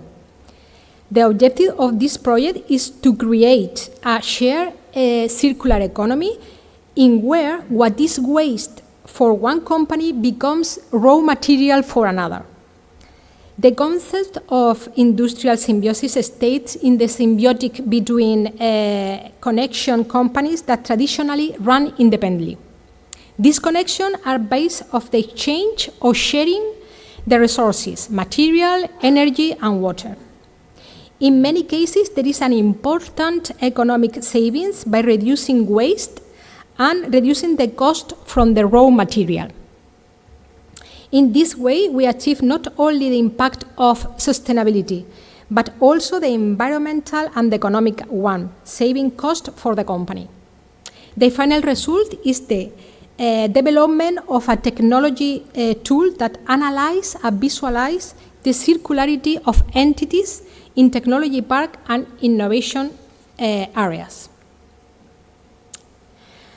But it's not only important to have relations with institutions and administration and companies in your region, it is also very important to belong to international contact networks, and this project, UNIgreen, is a very good example of this. At an international level and related to the specific topic of UNIgreen, the agriculture, PITA belongs to several networks, of which I would like to highlight two. IASP, the International Association of Science and Technology Park. IASP is a global association managed by experts of science and technology parks and innovation areas. It's an independent, non-profit and non-governmental organization recognized as a special consultative entity by the United National Economic and Social Council. In this network, PITA coordinates a sub-network, IASP Agri-Food. This sub-network is focused on science, park, and innovation areas that have participation or interest in agricultural sector. Right now, we are a big team, come from a lot of different countries like Azerbaijan, Brazil, Canada, Luxembourg, Kenya, Mexico, Portugal, Singapore, Sudan, a lot of. Inside this network, we have a working group of for IAS members who share activity in the agricultural and environmental science sector. Our main activities are the exchange of ideas, resolving challenges, creating business opportunity, holding joint events, exchanging news and information of interest, participating in joint event and project, and international level, and so on. And the next network, Bio-Based Industrial Consortium, is a non-profit organization set up in Brussels and to represent the private sector and a public-private collaboration with the European Commission. This focus on the strengthening of bio-based industrial sector in Europe. Big industrial members cover the whole value chain from primary production to market. Members represent multiple and diverse sectors. There are such as agriculture, agri-food, aquaculture, marine, bioplastic, chemicals, materials. BIC also has associated members such as research institution, academy, and trade association. And the main activities that you can do this inside this network is business, of course, facilitating connection and provide market intelligence through activities including networking events and commission reports or studies. Access to finance, mobilize public and private finance and investor through services such as regional funding platform or a pitch event. And of course, knowledge transfer. Knowledge transfer into academia by the companies and into society like education through activities such as student competition, for example. I think belong to all of this kind of network is very important to grow your company, learn from other experts and improve the value of your company. Thank you very much for your attention, and if you have any question, I would like to answer it before, after. So. Here. ¿Pregunta al final? Sí, me quedo. No, baja. Thank you so much, Mrs. Cañadas. Next, as Alicia has said, we have a presentation by Enrique de los Ríos, General Director of UNICA Group, a leading agricultural organization known for its strong commitment to both tradition and innovation, as well as its dedication to solidarity projects and the promotion of equality. To introduce him, we have José Antonio Sánchez Pérez, Vice Director for Scientific Policy at the University of Almería and UNIgreen Scientific Council member.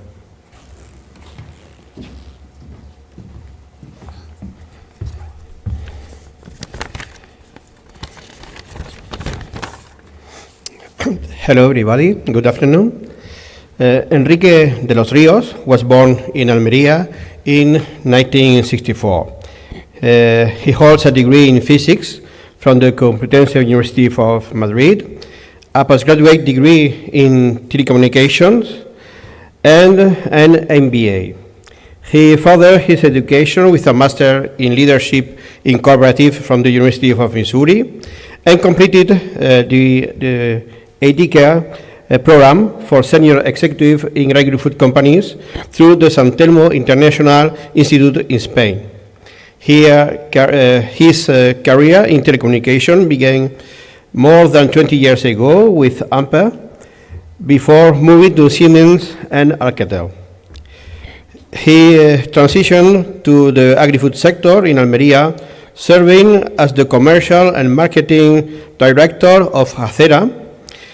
10 years later, he became the director of the agro-industrial consultancy B Ideas, before assuming his current role in 2009 as the founder and CEO of the cooperative UNICA Group. UNICA is the leading agricultural export cooperative in Spain. As said before, founded in 2009 as a second-degree horticultural cooperative, UNICA Group's mission has been to integrate cooperatives to increase its sales potentials. Enrique, the floor is yours.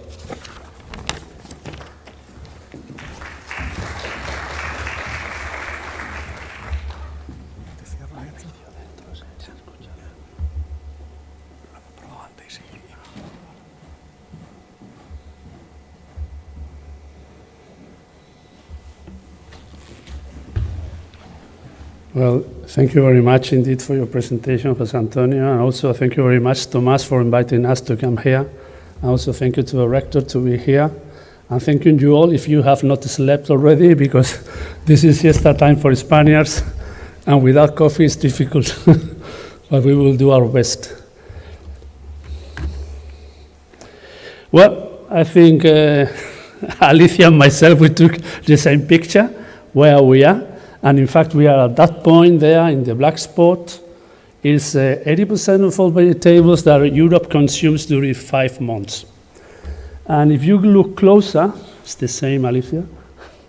We look into this picture. At the end of the day, there are around 35,000 hectares with lots of family, many co-ops, and many. Now there are arriving investment funds here also, and we live in this ecosystem of companies. The thing is that 3 years ago we visited NASA in the States, and they had the same very picture there. Because you know they want to go to Mars, and the Amazon doesn't reach them, so they have to grow things there, and the model they are trying to follow is the model that how we grow things here. Well, talking about where we are, we may say that the world is becoming more unpredictable and also more demandant of many things, so everything is changing so quickly. We have today meetings in Saudi Arabia, but also in Paris, everything is changing so quickly.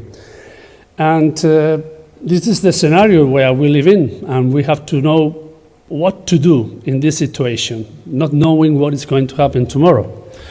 And how do we innovate here? Well, some features about UNICA. These are the numbers. It's a federation of co-ops. These are the numbers of turnovers and the growth and products and so on. We are a big co-op inside Spain, but small one in Europe, where there are huge co-ops in Europe and also in the States. We are talking about 10 billion euros, let's say, in dairy farms in the States, or let's say in Arla in Sweden and Denmark regarding milk. We are small, but we want to keep on growing. The thing is, our purpose is important for us, is we produce healthy products, and only healthy products. This is also for Gracia. Healthy products. We do not grow anything but that. No ultra-processed food, no nothing. We try to follow sustainability. No gas required, no Russian gas required to grow our products. We are a social economy. The wealth that we create is fully distributed among the growers that contributes to the economy of the co-op. No investment fund inside, no investment fund. And also we own everything. We have to own the land, the plants, the factory, the fruit, everything. So we think in this world, which is changing very quickly, to be able to have full control of what you do is an important issue for the future. This is a kind of our product portfolio. We try to produce many things. And also, we try that supermarkets in Europe and also outside Europe, with a telephone call or with an email, they can receive lots of products without reaching many different competitors. This is our growth in terms of turnover and also in kilos. And in this year, we intend to overpass 700 million euros. And we do it both organic and inorganic. We keep on attracting co-ops to the project. And this is the philosophy of how do we see that innovation should be focused. And before that, we are going to show you how do we see that we have to go in the next steps. And the first thing is that everything is changing. Some music should appear. I don't know. This is Windows. No? No way? Everything is becoming complicated. Complexity and accelerated change. No, that was not the sound. Well, I'll try to explain. At the end of the day, we have two heads, the consumer head and the head of the grower, and we have to connect them. In the head of the grower, of the consumer, you see we have many ultra-processed food, many things, many news, and in the head of the grower, also similar competition, size, financial situation. We both share something. Whatever happens, we have to be able that the consumer, let's say in Finland or in Germany, they take the money out of his pocket and give it to us. And in order to do that, we must be ahead, be quick and adaptive. The link has to be agile, resilient and remain healthy. Quality, price, service, these are only basic concepts for being able to play the game. But is something else needed? What is it? Size, innovation, marketing, sustainability? Maybe a new concept arriving on the scene. The link there are changes features of the over link time. that can suddenly We do not erupt know or be more exactly what is going to happen compared to tomorrow. We others, said it before. weakened to the But point of disappearing. we have Its to be plasticity, able to flexibility, change agility, at the speed preserves of itself. light We cannot in order take refuge that the in link specific is not elements broken. because they could disappear Because if from we our fall hands. asleep, if we go to Change sleep is the the nature siesta of right the now, link, and keeping it when we healthy is wake our up, life the insurance world has policy. already changed. If we don't, So sooner or later, any manner of disruption if we undermines fail in something, the link is broken, and now the consumer doesn't want our products. So the link is the only thing that matters. So our goal is to keep the link alive, not to forget it, because we can make many innovation, many technology, many disruption, many talented, attracted, many things, but without the link, it's like love. When we go to church, without love we are nothing, without link we are nothing. Another way to see the link, and we are in a university, is to see it in a kind of formula. We call it the formula of the grower. Sorry, but it was a beautiful song.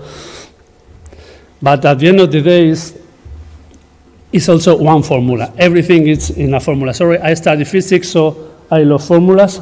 It's kind of the same thing, but put it into different formula. First, the grower, he has some square meters. He produces in a given way. At the end of the day, he has a given productivity, some kilos per square meter, and we put it in the market in Europe, and we receive money from it, from the consumer, from the retailers, and we have to deduct all the costs of it. We deduct the costs, and this equation, this formula has to be kept through time. And the integral of this equation, where everything is variable, is the profitability of the grower. We have to keep it alive also. It's the same thing. And anything that we do has to do with this equation.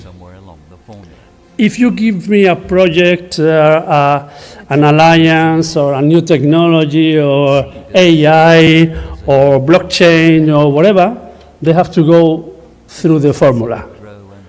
We raise hand and say, let's see if you can provide us value or not. This was here an example of a seed company that approaches us, and we give them in advance the formula. So before you meet this, you have to tell us how are you going to provide us value through the formula. And if not, we do not go, even though it may be really attractive. Well, at the end of the day, the link or the formula is the same thing. It's our utility filter. We have to go through it in order that we consider to invest in that technology or in that alliance or whatever. Well, anyway, I'm going to show you, this is kind of private, don't tell it to your friends, the main challenges that we are facing right now in UNICA. Today, maybe tomorrow we have a new one. First thing is generational renewal. We have growers like Ramon, he's 65 years old. He's going to be retired very soon. And we have John agronomist, Tahiri. And the problem is that Ramon, in order to, he has 2 hectares, and that's €1 million here in Almería. And Tahiri, he has no money, and what do we do in this case? So it's going to be impossible for new growers to become grower if we do not help them. And this is going to be a strong effort with administration, with banks, with co-ops, but also for the growers. So we have to be able to do something magical, which is that Tahiri will buy the 2 hectares from Ramon. And we are working hard on this, because in 10 years from now, if we do nothing, we are going to miss 50% of our production. I don't know if in the rest of Europe it's so strong, but here is that much. Another important thing is genetic innovation. We receive already today many innovation from seed companies. The problem is that the genetic is not fully oriented to our needs and our interest. So we want to develop it from scratch here, taking into account our consumers and our retailers and also our interests. So this is going to be an issue here. And we expect to do this together, let's say, with universities. We were talking with the rector here, Jose Céspedes before, and we have to increase the collaboration between universities, institutions, and co-ops and companies in order to accelerate innovation. AI, what should I tell you? It's already said before, but today in UNICA, 100% of the employees start a course on AI, and they have to do it. And in 3 months, every employee should have to tell us how do they think that AI will help them in their work. AI is going to help us a lot. Of course, it's very dangerous if you don't use it in the right way. But we have in mind several projects regarding AI. We are thinking in agents in order to take care of our greenhouse, or chatbots for growers, or many things, or all the intelligence that we have already in Excel sheets and so on, to put it into agents that we are going to train this year. So we expect to have AI agents by the end of this year that will provide us key information in order to accelerate innovation. Another way of innovation, this is going, Gracia, you are going to like it, is ready-to-eat healthy food. Because the ready-to-eat food that we have today in the world is unhealthy food. It's McDonald's, and it's this kind of companies, and Coca-Cola. This kind of companies, they are destroying our health, and we want to compete with them at the same level, but we have to provide them something useful, no? And in this case, we are doing these products. We just put it on the fryer, on the air fryer, and it's done in 10 minutes. We have new generation of people, and this image was done with artificial intelligence, and you can imagine, you have a child at home with, let's say, 15 years old, and you tell him, make yourself dinner with the eggplant. What do you think will be his answer? What I am supposed to do with this? How do I cut it? Do I peel it? Do I fry it? Do I cook it? Do I what? And the next fleet is behind them telling, now the program is about to start. What will they do? I'll better call a Globo and ask for a pizza and forget about the healthy food. This is what it is, and it's going to be difficult for us to change. So we have to provide the products that we saw before, and very quickly. So growth for us is also an issue, and we intend to overcome 700 million this year, and we want to keep on growing. So we want to accelerate also growth with organic and inorganic process. So all these challenges all together is that we have to face, and also others. That's why we are growing in PITA, also where Alicia has spoken to you before. We are growing an innovation hub in order to be able to face all the challenges that we have today, and also that we don't have today, but for sure we will have in the future. It's like they are going to throw you a penalty, and you don't know where the ball is going to be, but for sure, if you are big, if you are agile, if you look at the eyes of the people that is going to throw you the ball, you maybe have higher probabilities to stop the ball. If not, if you are small and you're looking to the sky or whatever, they will have a goal very quickly and very easily. And also, at last but not least, is the relationship between the universities, institution, and co-ops. That's sometimes we see that the approach is how can you help me? And the answer is you tell me your needs, and but in the format of my current research lines, which is difficult for us to know and translate how do my needs match with your research lines. And that's why we like that in the future we collaborate in the other way around that we have already started here, is that let's see how we can cooperate together, and that in my challenges, with my challenges in mind, so that the universities and institutions will be able to translate their research line in our challenges. For example, if we have a problem, say, I have a problem with generational renewal, I would like them to have with some ideas regarding how could they help us with this. Not that we have to take this line and that line from their product portfolio, which is going to be extremely difficult for us. So we think the future is collaboration, and we have to work closer. And also, and I'm about to finish, the agri-food innovation in a changing world for us is, first is to be agile and listen to what the world is saying. And the world is saying many things, and it's changing their opinion very quickly, but this is what it is. And also, the innovation is done in, as Alicia said before, in ecosystems, and we have to cooperate. And we have to cooperate with anybody, even with investment funds, and even with anyone who have an idea. We have to make the right ecosystem and be able to develop the idea together and get the wealth together and share the wealth that we create together.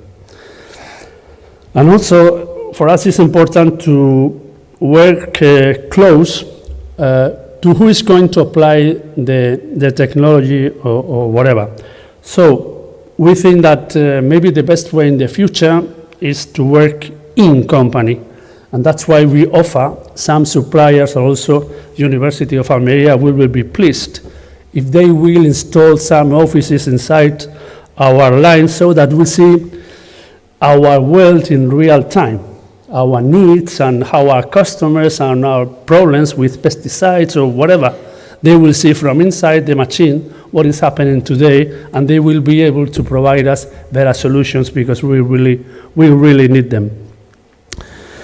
And also, at the end of the day, also we tell them to let's say, suppliers from banks or suppliers from seed company, we open our house, you enter into the kitchen, and we together co-create solutions from both sides. You receive your money, you receive your return on investment that you do with us, and we receive the wealth for our growers. Well, and this is all I had to say for today. Thank you very much.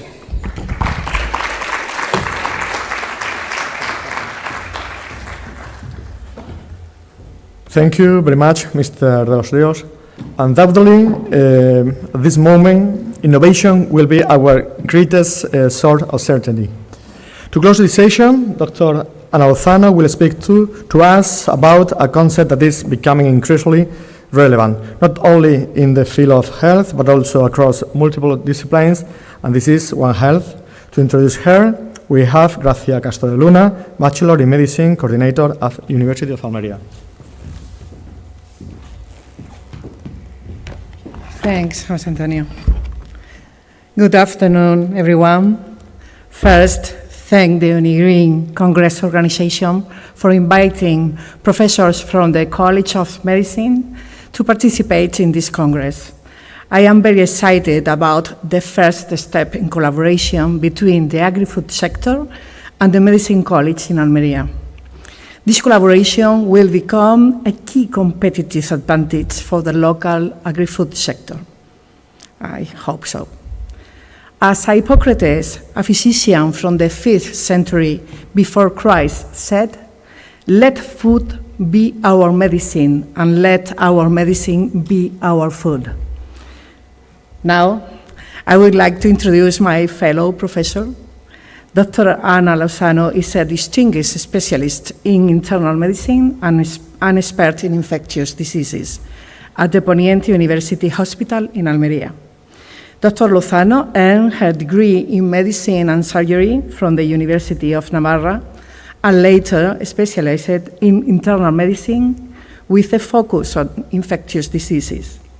She is a dedicated member of the Spanish Society of Infectious Diseases and Clinical Microbiology, and has co-authored key medical guidelines, including the consensus document on screening and prevention of imported diseases in immunosuppressed patients, and the guidelines for the prevention and treatment of opportunistic infections in HIV patients.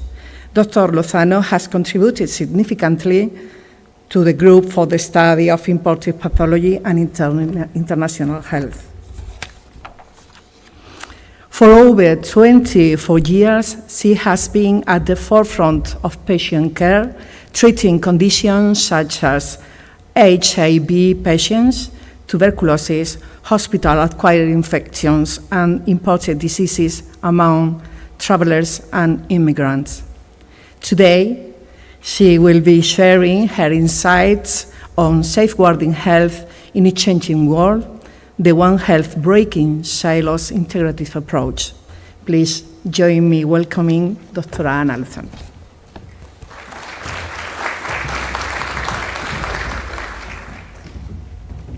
Thank you, Gracia, for such a kind introduction. Good afternoon to all of you. It's gonna be hard to talk after Enrique, such a nice presentation. And you may think what a doctor is going to tell you here. I know this is the last talk of the day, you may be tired, so I will try to make it short and hope you find it interesting.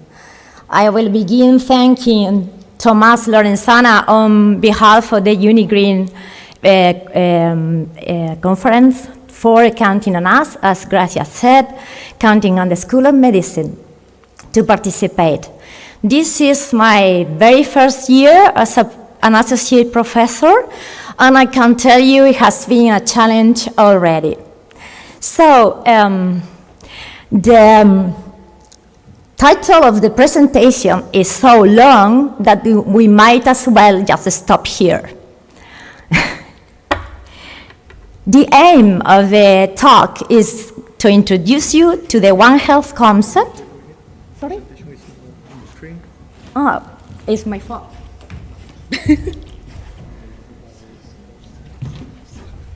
Let the young people do it. They do it faster.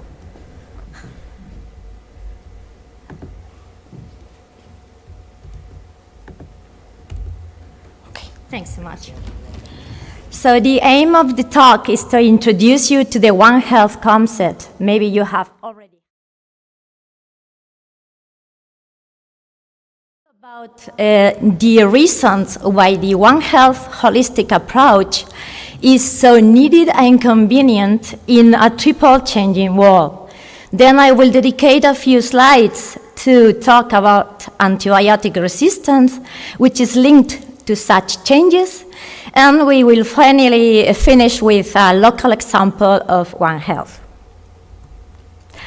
So although the close connection between the health of people, the health of animals, and the environment has been acknowledged for a long time, the different disciplines dealing with human, animal, and environmental health used to have little contact and communication, just like grain in separated silos.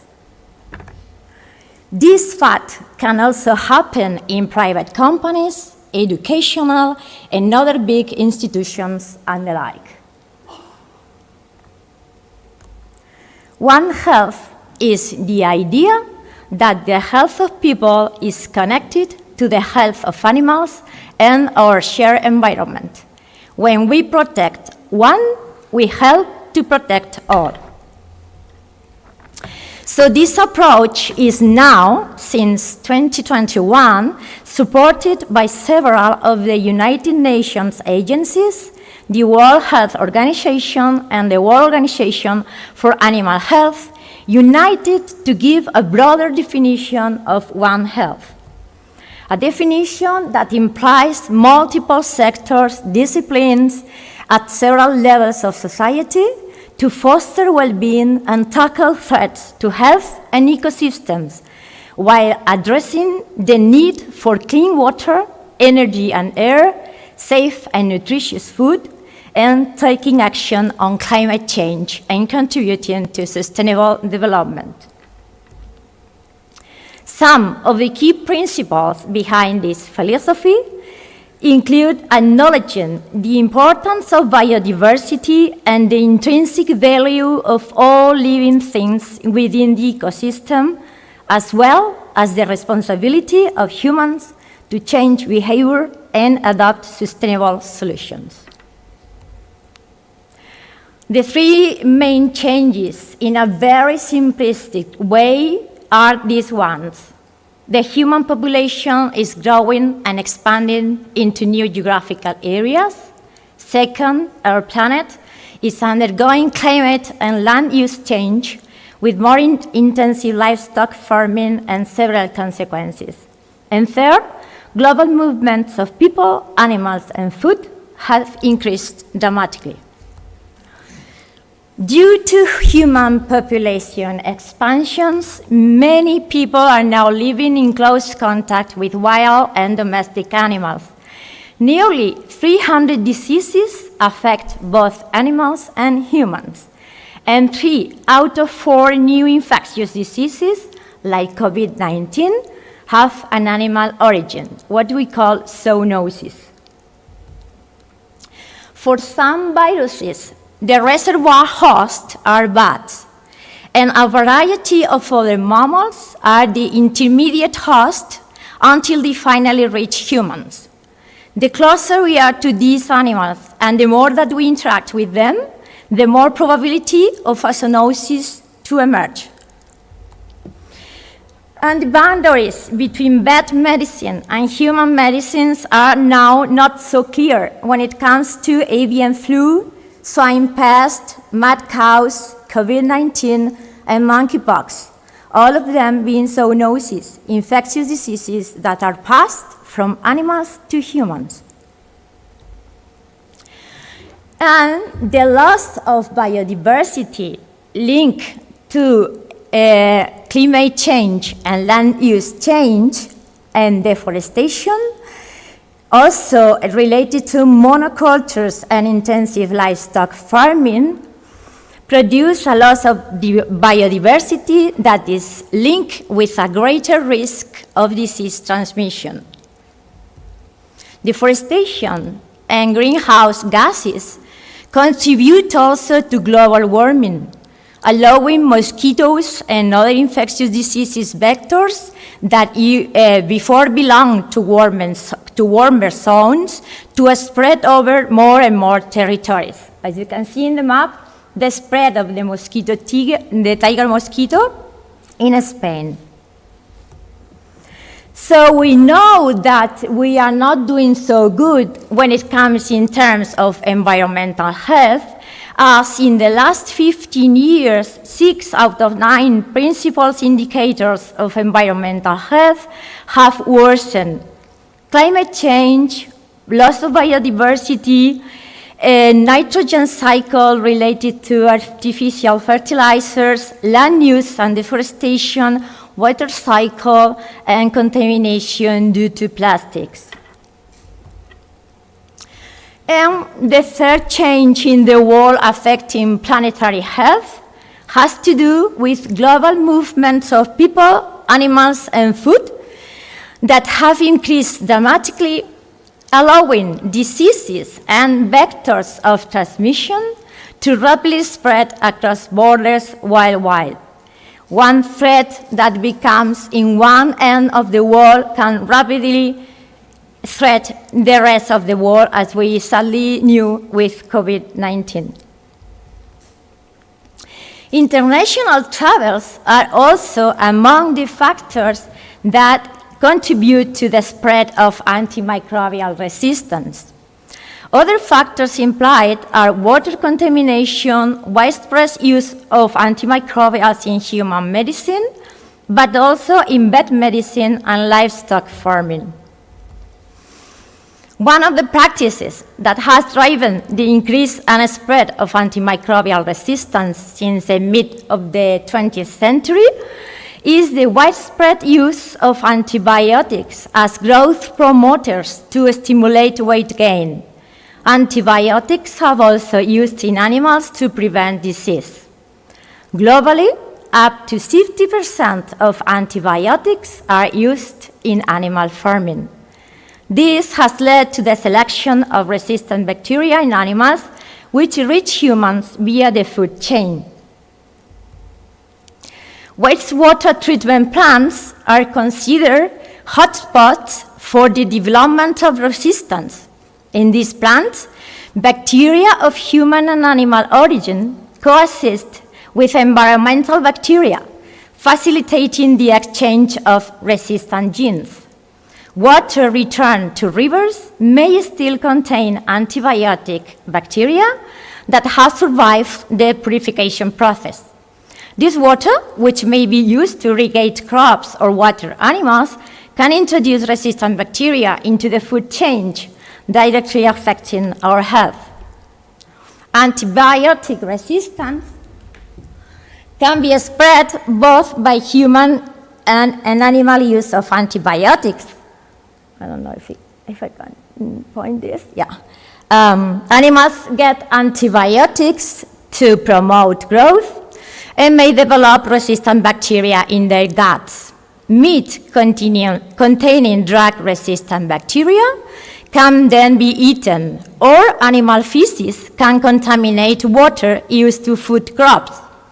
On the other hand, human use of antibiotics in hospitals and in the community can also promote the development of antibiotic-resistant bacteria.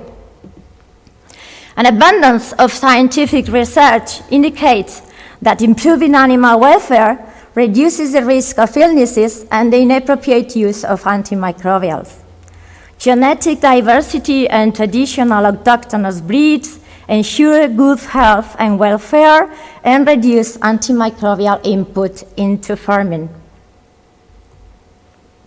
And finally, let me share with you the description of one local example of One Health in Almeria, the One Health Hub. Say we had these two, back in 2005, we had these two Spanish native patients that were studied because of hematuria. They had blood in their urine, and they were diagnosed with schistosomiasis, a parasitic tropical disease not found in Europe until then. They both worked in greenhouse agriculture in Western Almeria. Neither of them had traveled to schistosomiasis endemic areas, mainly Africa, before the beginning of symptoms. Current medical science at the time could not give a proper answer to such enigma. So no answers from the hospital medicine, the hospital human health silo for our two farmers. Let me share a few facts about schistosomiasis so you can understand the example much better. Schistosomiasis is a parasitic disease caused by several schistosoma species that may affect both humans and animals, depending on the species. There are an estimated 230 million infected people in the world, 93% of them living in sub-Saharan Africa, and some others in Asia or in Latin America. Let's review some facts about the life cycle of the schistosome. Fact number 1, you get urinary schistosomiasis by entering in bodies of fresh water infested by specific snails, shedding schistosomes larvae that penetrate your skin. Fact number 2, larvae become adult worms in humans and then produce eggs.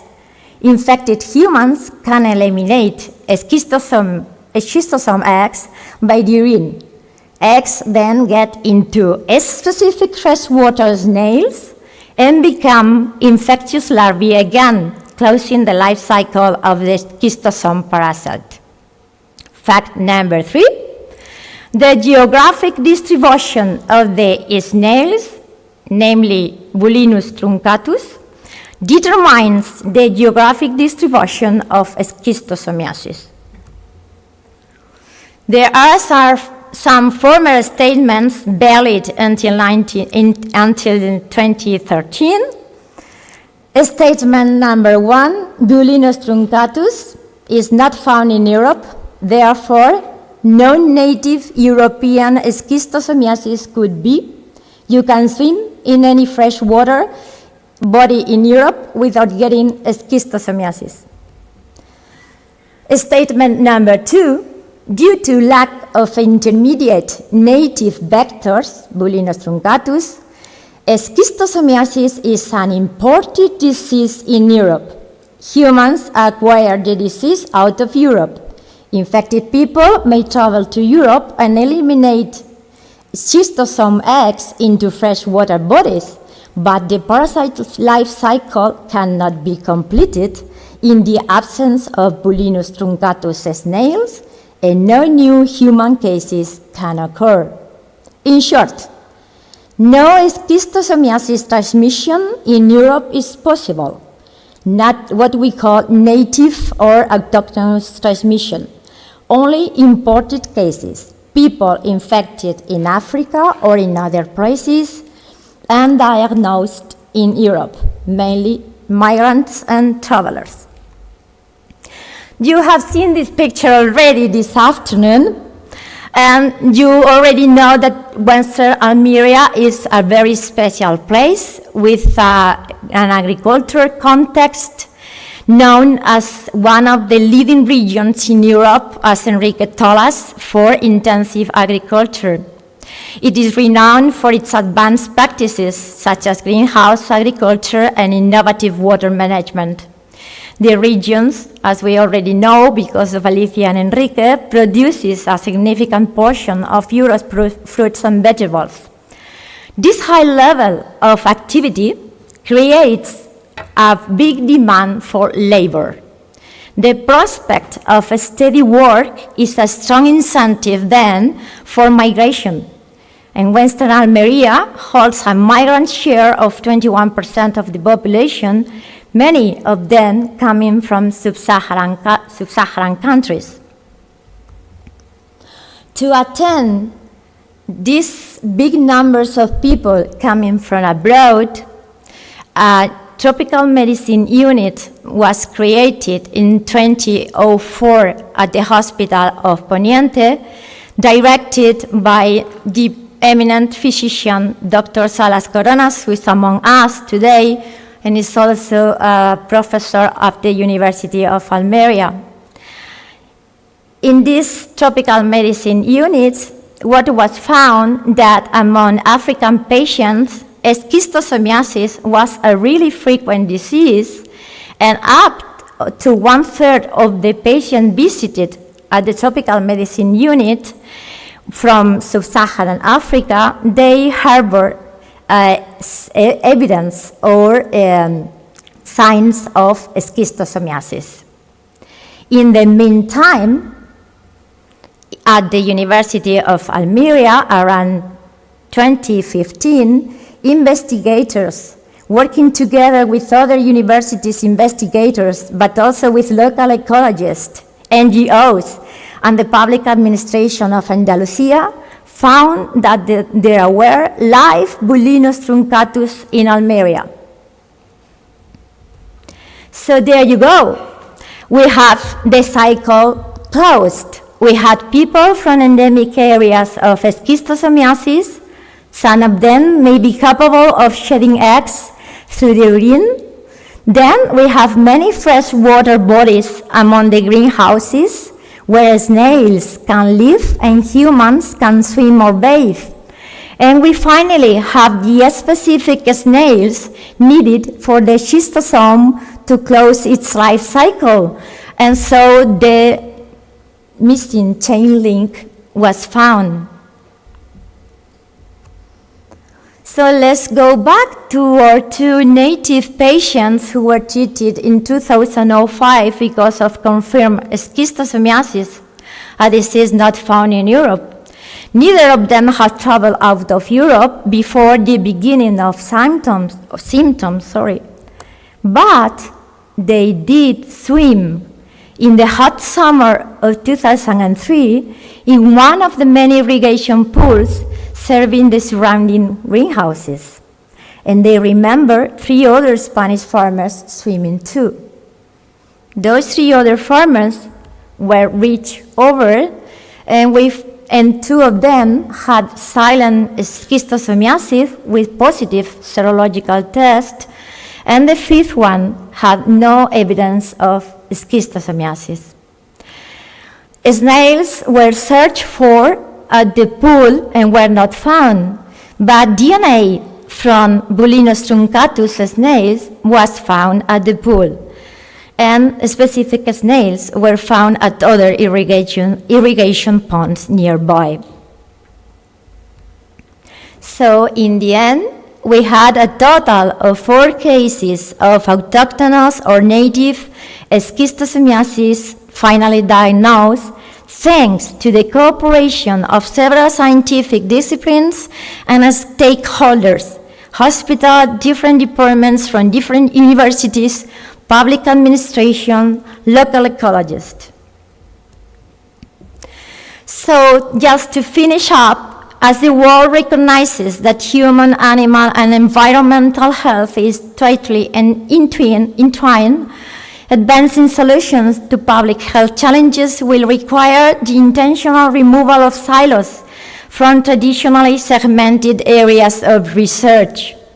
This is in part why the field of One Health is growing in prominence and is becoming more central to public health research, as there is an increasing need to understand how actions and planetary changes can impact biological and ecological health. If you see this publication with a bibliometric analysis, you can find that for every million publications in the 3 main Web of Science citation indices, 80 publications in 2019 mention the concept of One Health in their title, keywords, or abstract. After 2016, the publications appear to have burgeoned, which is consistent with the timelines of the Ebola and Zika virus outbreaks. The co-occurrence of keywords reveals topics and concepts that are the most mentioned and interconnected. The clustering algorithm produces 5 distinct thematic clusters within the network, and the blue medical science cluster is very central, connecting to all other disciplines and showing strong relations within and outside the cluster. The green cluster of vet and ecological science are also central in the network, with many and strong links to the other cluster. Finally, the microbiology cluster is also prominent, but is primarily a self-referential cluster with limited keywords links to other thematic clusters.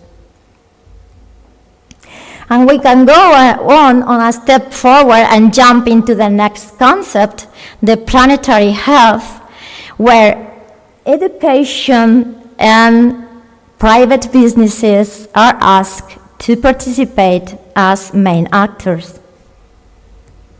The One Health approach summarizes a concept that has been known for more than a century, that human, animal, and plant health are interdependent and bound to the health of the ecosystems in which they exist. And that will be all. Thank you for your attention.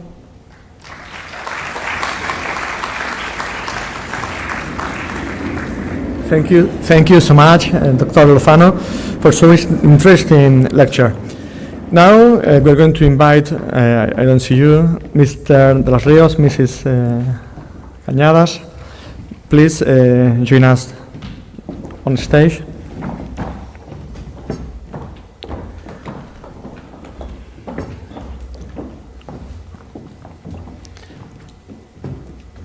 And now, if you have any question, please raise your hand and we will bring a microphone.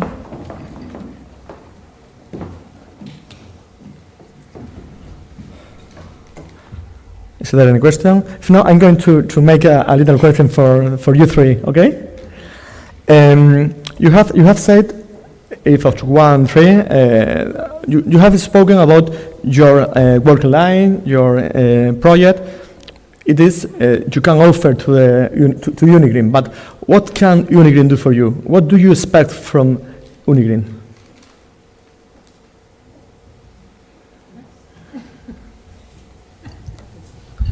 Well,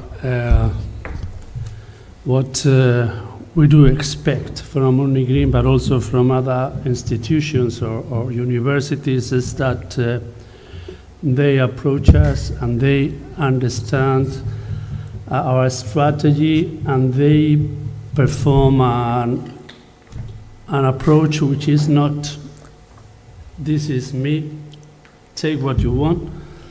Rather than that, we would like that these kind of scenarios would create new ways of cooperation between co-ops or companies or institutions, because the future is not what it was. Now we have to do it quicker and together and cheap and better today than tomorrow. So we expect to create cooperation scenarios together with UNIgreen. Why not?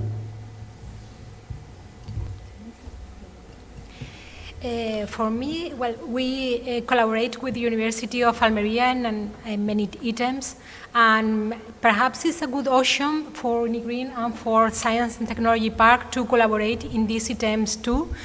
We collaborate with the university. We make practice with students in our park. We collaborate in the Ideas Fair. We collaborate in Jump Entrepreneurs.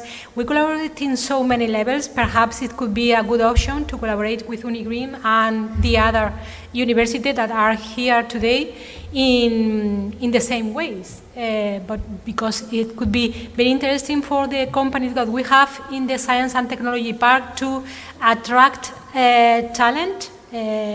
Right now it's very difficult for the companies that we have in the park sometimes to take the specific professional that they wanted to attract. Perhaps it's a good option for this university that are here to give you the option to attract this kind of professional to our companies too. Dr. Lozano, what can UNIgreen do for you, for your research? Well, I think we are. Please to the micro. Yeah. We are very thankful for being here. The School of Medicine is so young yet. It's only on its third year. And we are willing to collaborate with anyone who is letting their hand for us. We want to grow, and we are open to any kind of scientific project or Erasmus project or whatever, because we are very happy to have been born and to be growing in the means that we can. We are still very little, so the help of big alliance like UNIgreen is, and to be able to cooperate with other universities within the UNIgreen Alliance will be great for us. Okay. Any question more? Yeah. Thank you. Lukáš Pospíšil, Agricultural University of Iceland. I will just follow up maybe to the discussion you just had regarding the options of maybe inviting talent to your institutions, to your companies. Because as you know, through Erasmus, we can easily facilitate this. And we can find students, talented young students, maybe recent graduates who could actually come here and realize their traineeships. So what we need is basically just to do some sort of matchmaking event activity, and then I believe that this can be really realized, that UNIgreen universities can offer traineeships and experienced internships here in Almería, and our experts or young scientists can come here, and I think it will be mutually beneficial.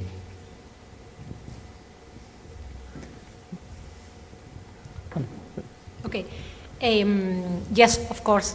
For me, it's a very good news if you can, all of you can offer this way to collaborate, because one of the demand of the companies that we have in the Science and Technology Park, like I said before, is a challenge for them to find a specific professional right now in technology, of course, like deep tech, IE, blockchain is a professional profile that the companies are looking for right now, and it's very complicated to find this, because the university, of course, is a very important point to attract people, but sometimes the time is very quickly, and the companies look for some profile that is difficult to find in the academy, because does not have the same speed. Sorry, but it's right now the world is so speed, so it's difficult. But I know you try, like in master or in some tools that you have to create this profile, and I think it's a very good option to attract foreign people to our companies, and to do the practice, or to do a little short of period of time to work in them. So thank you. Yes, it's a good way to do this. Well, just because you don't ask, so I will speak. So if I were in your shoes, I mean a student right now in Europe trying to find a job regarding agriculture, this Almería is like Hollywood regarding agriculture. I would like to work here. The thing is that you may ask yourself, what should I know in order for them to be interested in me? Because that's the classical approach of students when they come to companies saying, what are you asking for? So if you ask for AI, I will learn AI. If you ask for blockchain, I will learn blockchain, and so on. And right now we do not look for this because you do not have the knowledge that we want, for sure. Because you may have some basic knowledge, but that's the interesting thing, regarding agriculture, regarding physics, regarding mathematics, and we will cope with the rest of the equation. We will teach you how to deal with this world inside our company, because you cannot be interested from the beginning because you are disconnected from, let's say, real world. But in this case, we accept it, and you have to accept that we have to learn together from now on and to surf into this world together. Sorry, we have another challenge in our agricultural sector. Like Enrique said in his presentation, agricultural sector is a primary sector. Sometimes people think that primary sector is not for a professional profile.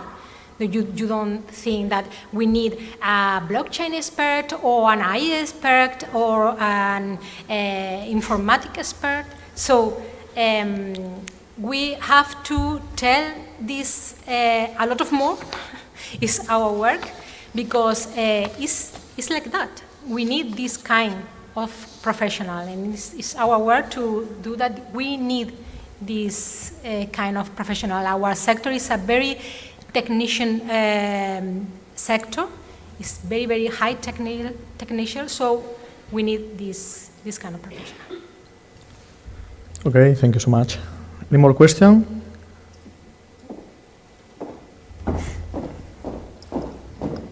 Tomás? Thank you.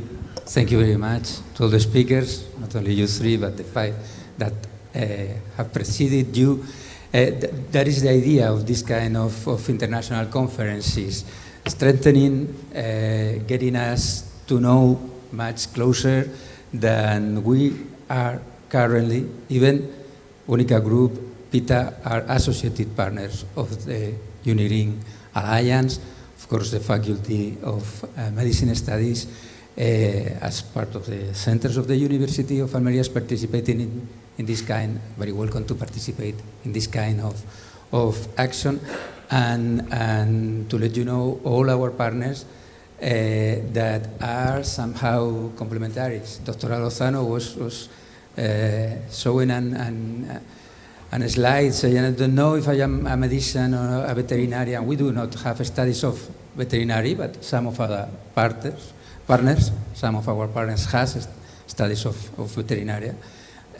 So the researchers are very welcome to participate in joint publications, in joint projects through this kind of consortia that serve to align the objectives of the higher education that compose the consortia, of course, but also all the agents in the surroundings, in the scenery that are involved and that are creating knowledge, of course, but healthy too, and it is something obvious. So thank you very much for being here, for letting us know so many interesting things about you. Thank you.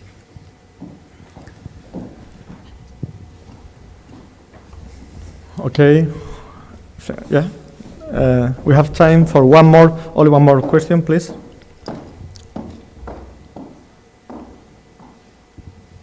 Hi, I appreciate your point about universities not being able to particularly train for all sectors and based on the sciences, etc. So based on that, my question is, would you consider how important would soft skills such as problem solving, analytical thinking, as such, be to selecting the students that you want in your companies? From my point of view, those soft skills will be key in months to come. In months to come, there will be agents in agriculture that will know more about agriculture than all the experts in agriculture. So if you study agriculture, you have to study agriculture to know where you are. But you have to be able to ask those agents what to do and what do you want. And you have to think in the right way. So we have, for example, artificial intelligence together with critic thinking. Those things have to be together, because artificial intelligence with dumb or natural intelligence, which is not so intelligent, is not so much, and the other way around doesn't work properly. So maybe people who will be able to ask the right questions and will be able to interpret the answers that they will receive.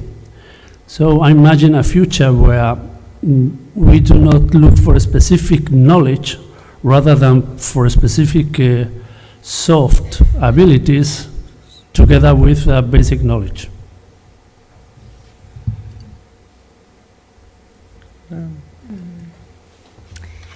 I think for us, but not only for us, for the companies that we have in the park, it's very important, the soft skills. We participate with the university in a master dual.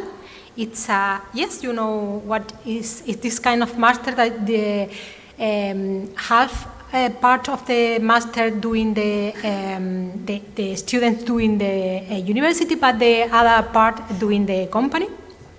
In this kind of master, I think is very, very profitable, that the student can learn soft skill like innovation. I teach one subject of innovation area, and in this kind of subject, you know that all the students have many knowledge of agriculture because they have already finished the degree, but they don't have soft skill like communication, working groups, perhaps thinking in abstract. This kind of soft skill are very useful in the companies.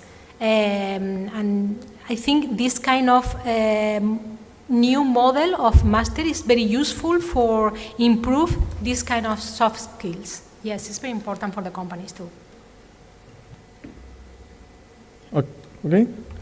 Okay. Thank you so much. Thank you so much, all you three, for shedding light on so fascinating topics. Before we conclude, I have two final announcement. First, we are going to display a QR code. I think that just that is. This code you can scan to access a short satisfaction survey. Your feedback is extremely valuable for us, as it allows us to keep improving. If you are unable, don't worry, it will also be sent to your email. And finally, a quick reminder about the buses for the bus for our visit. The pickup point is located at the back of the building. Please also know that at the end of the tour, the bus will make two stops. The first one here at the university, and the last one, and another in the city center. Thank you so much. Enjoy the visit. Thank you.